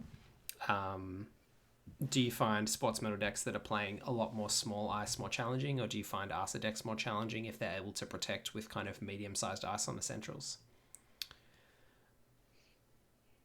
Yeah, so definitely while Rotage ponders that, we're into table 1. So N-Tan, who we saw again very briefly, Yeah. playing the precision design against TVA Duva, playing the loop. So the Anarch trash-centric sort of zero style runner. Rotage says, haven't tested versus Arsa, but my list can just play Netrunner. In round 1, it was just a normal game. Yeah, that makes sense. Just play kind of your regular shaper game. Yeah, I mean, no reason. I've just joined the same game again somehow. No worries. Yeah, I think if you have. I actually think I did though. I thought I joined table 1. I'm just going to refresh. It's all good. Yeah, I think that's a good idea. I think, yeah, if you have Rozeki and Angolo and 39 other cards, then you can do anything really. I think that makes sense that you don't have to necessarily go all in on the Fear the Masters all the time. But yeah, just talking about this game a little bit while you get set up. So we have an MCA austerity policy that's about to blow, or threatening to blow next turn. with TVA Duva on 4 points and Entan on 0 so far. But it still seems like it's anyone's game, with not very much ice having been rezzed, and a couple of setup cards from TVA Duva with the paper clips in the bin and the 0 Mystic Mamie Turning Wheel. Turning Wheel, a card that we haven't seen yet, but definitely a staple in a lot of decks and strategies. And MK Ultra and Black Orchestra already in play. So just looking at the game state, it seems like TVA Duva is in a pretty strong position, facing a credit lead and a lot of very strong cards in play so far. Yeah, it seems like TVA Duva's in a pretty strong position here. Great synergy between Loop and Turning Wheel and Mystic Mamie. Just kind of lots of efficiency and cards that are synergizing with each other, particularly if you've got run events to play off Mystic Mamie. And you can be getting in efficiently to centrals to trash things and trigger your Turning Wheel counters. Yeah, definitely. I think that makes a ton of sense. And so we see a run on the Spin Doctor, just wanting to limit Entan's sort of ability to discard and reshuffle with the Spin Doctor. And I think, especially facing a loop, it makes sense to remove it at that point. But we might see a score, or it looks like not. It looks like just an MCAP with 2 upgrades in that server as well. I don't think that Entan would have to worry about that MCAP being trashed just yet, but HQ is looking pretty juicy at this point. Juicy, but also we've just seen 2 Spin Doctors in the last 2 turns. So do you think there's likely to be agendas in there? I mean, I guess the precision design player is probably wanting to keep an agenda to follow on from or to score with the MCA austerity policy, but yeah, do you think there'd be multiple? I would. I sort of mean, like, if they just both sit there, I don't think the Corp is at an advantage against Mystic Mamie and 0. So, sure. So there's the seamless launch, but we just lost the magnet on HQ, so... Yeah, lost the magnet to the hippo, but not the loop not running in again, choosing instead to keep their Mamie, which makes sense since it was on 3. So I think not the most impactful turn, given the situation. Like we had the trash of the single ice with the hippo, but then only able to get 1 access with staring down an MCAP, an active MCAP. So with a what's it called? The launch, seamless launch in hand as well. Yeah. So yeah, to follow up the next turn. So I think Entan able to capitalize on that. Here because of the seamless launch, right? So Entan wouldn't use the seamless launch here. Because the seamless launch can't be used to fast advance. Oh, but right, I think okay. he'd just now can install with the last click. Yeah. Exactly. So install with the last click and then threaten, like, get the ice out of get the agenda out of your hand, to blunt the power of the turning wheel that's now been set up. So the MCAP doing good work in terms of making click compression and making the loop unable to threaten, even though he had the setup available. And the Cyberdex sandbox, they're helping just with credit recovery after the score. There was nothing that was purged away, was there? Nothing that was purged away, just credits, but still, very solid. So Bravado coming to try and make an attempt at the remote. I think that makes sense. You can't realistically let the seamless launch go here, but it's also it's going to be a very tough remote to get into. It's also game if they can steal it, but presumably there's a defensive upgrade there. Yeah, it could be game if it was a 3-pointer, because that's the GFI. I think. So unlikely there was another 3-pointer, actually, isn't it? Yeah. Yeah, not super likely to be a real 3-pointer at this stage. But yeah, we see the Skunkworks, Anoetic Void, and Border Control. Wow, really just everything on this server. that really just makes me want to abandon it and Go for go for centrals. HQ. Yeah, Yeah, go for HQ R&D, but it's hard to say. that is a strong server. It's nice to see those defensive upgrades. Like, I think they are at a really good power level. They still cost the corp something. They're not just blanket and the runs, but they can realistically defend agendas too if the corp's ahead on resources. Yeah, definitely. I think Void is a really fun design, and one of the games I really, really liked in the Antarctic Continentals was I used Anoetic Void like 4 or 5 times just every turn, trying to get more resources to use it again until eventually drawing out of it to score. Just like the sort of low resource games where there's a lot of options, and we see the Tranquility Home Grid really supporting that by allowing NTAN to get back up in credits even after resing everything on the server. Yeah. Yeah, this is really great to see just these really different corp game plans and game styles. Like we saw one that was just all about asset spam and trying to go as fast as possible. And now we're seeing, pretty much the opposite with your traditional Glacier or just single remote scoring deck. It's really cool. Yeah, with the defensive upgrades, the classic Caprice Ash is back really. Yeah, it's nice. And some really nice, like very strong ice, border control. It's a powerful card. Yeah, oh wow, going for the third ice on the remote, that's That is not interesting. something I would have expected. But maybe like Maybe this Antan score is really potentially. important. Like maybe Yeah. maybe for them this one they're just like, I don't want to have to commit. I've only got 5 credits. I don't want to have to commit too many resources to protecting this. Like I actually don't want them to run here and to have to use my Anoetic Void and whatever else.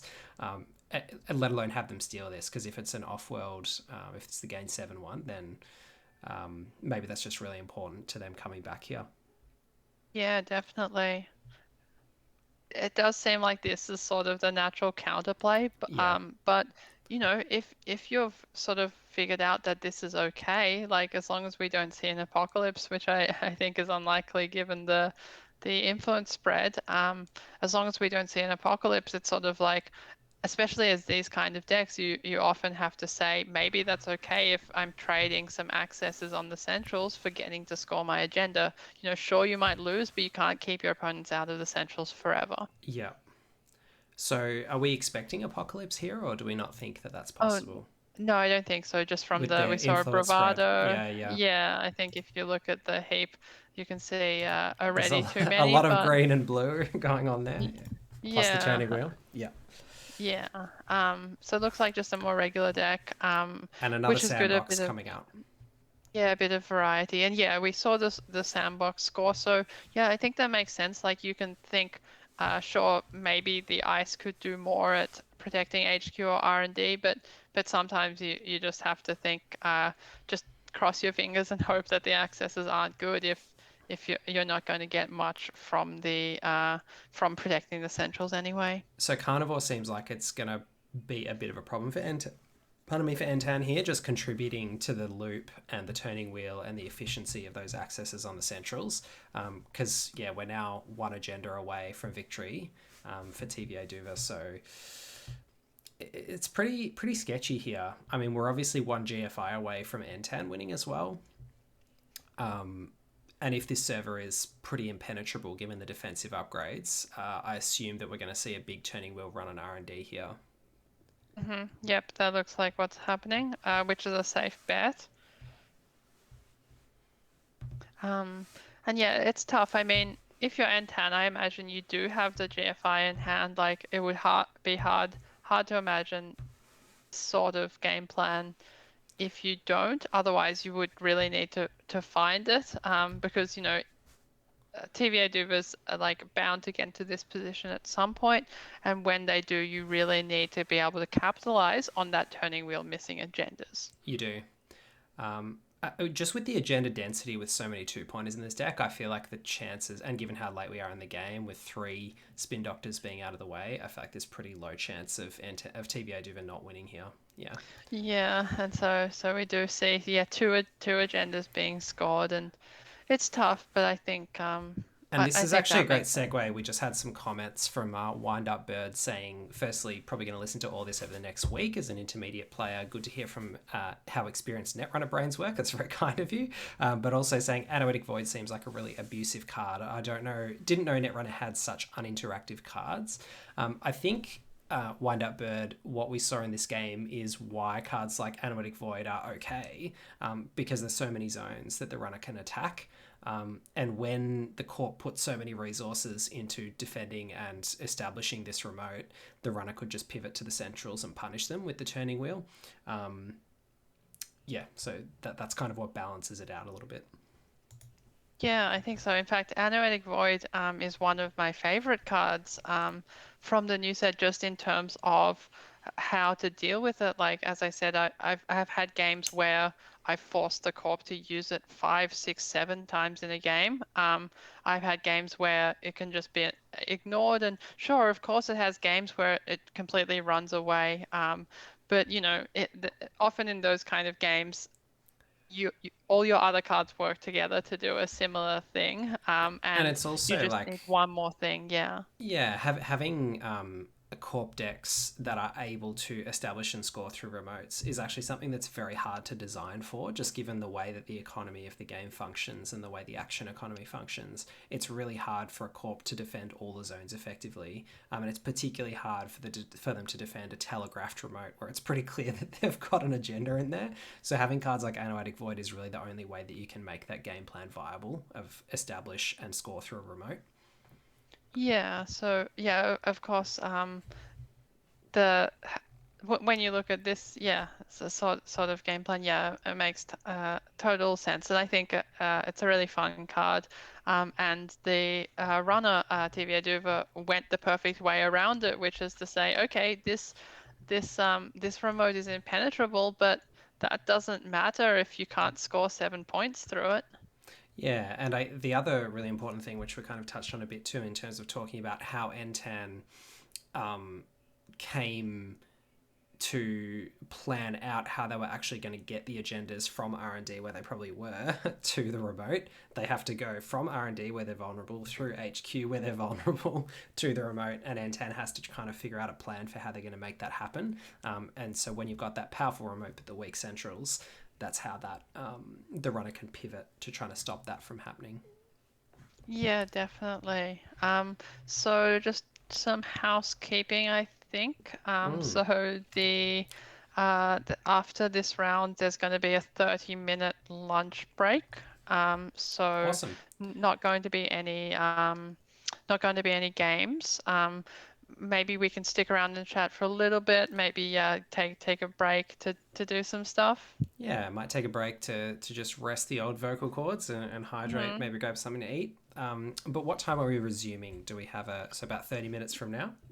Yep, just let me check. Yep, so 30 minutes from, so the round will end about 3:30 our time, So in and about then five 30 minutes? minutes. Yeah. Yep, in about 5 minutes, and then the break will go for another 30 minutes. So maybe we can plan to start the stream again in, say, another 20 minutes from now, Yep. 20 to 25 minutes. I'll just put us on an intermission. So if you guys want to just mute your stream or hang out, you can. And we'll come back and turn everything back live again at 4 o'clock our time in about 35 minutes. Yeah, do you have a timer function that you can set just for the Oh, eager? gosh, that's I know a little bit people advanced. I'll see what I can work out live. I haven't actually used that before, but I'll give it a go. I know people love that. They do. Cool. I'll give it a go. Okay,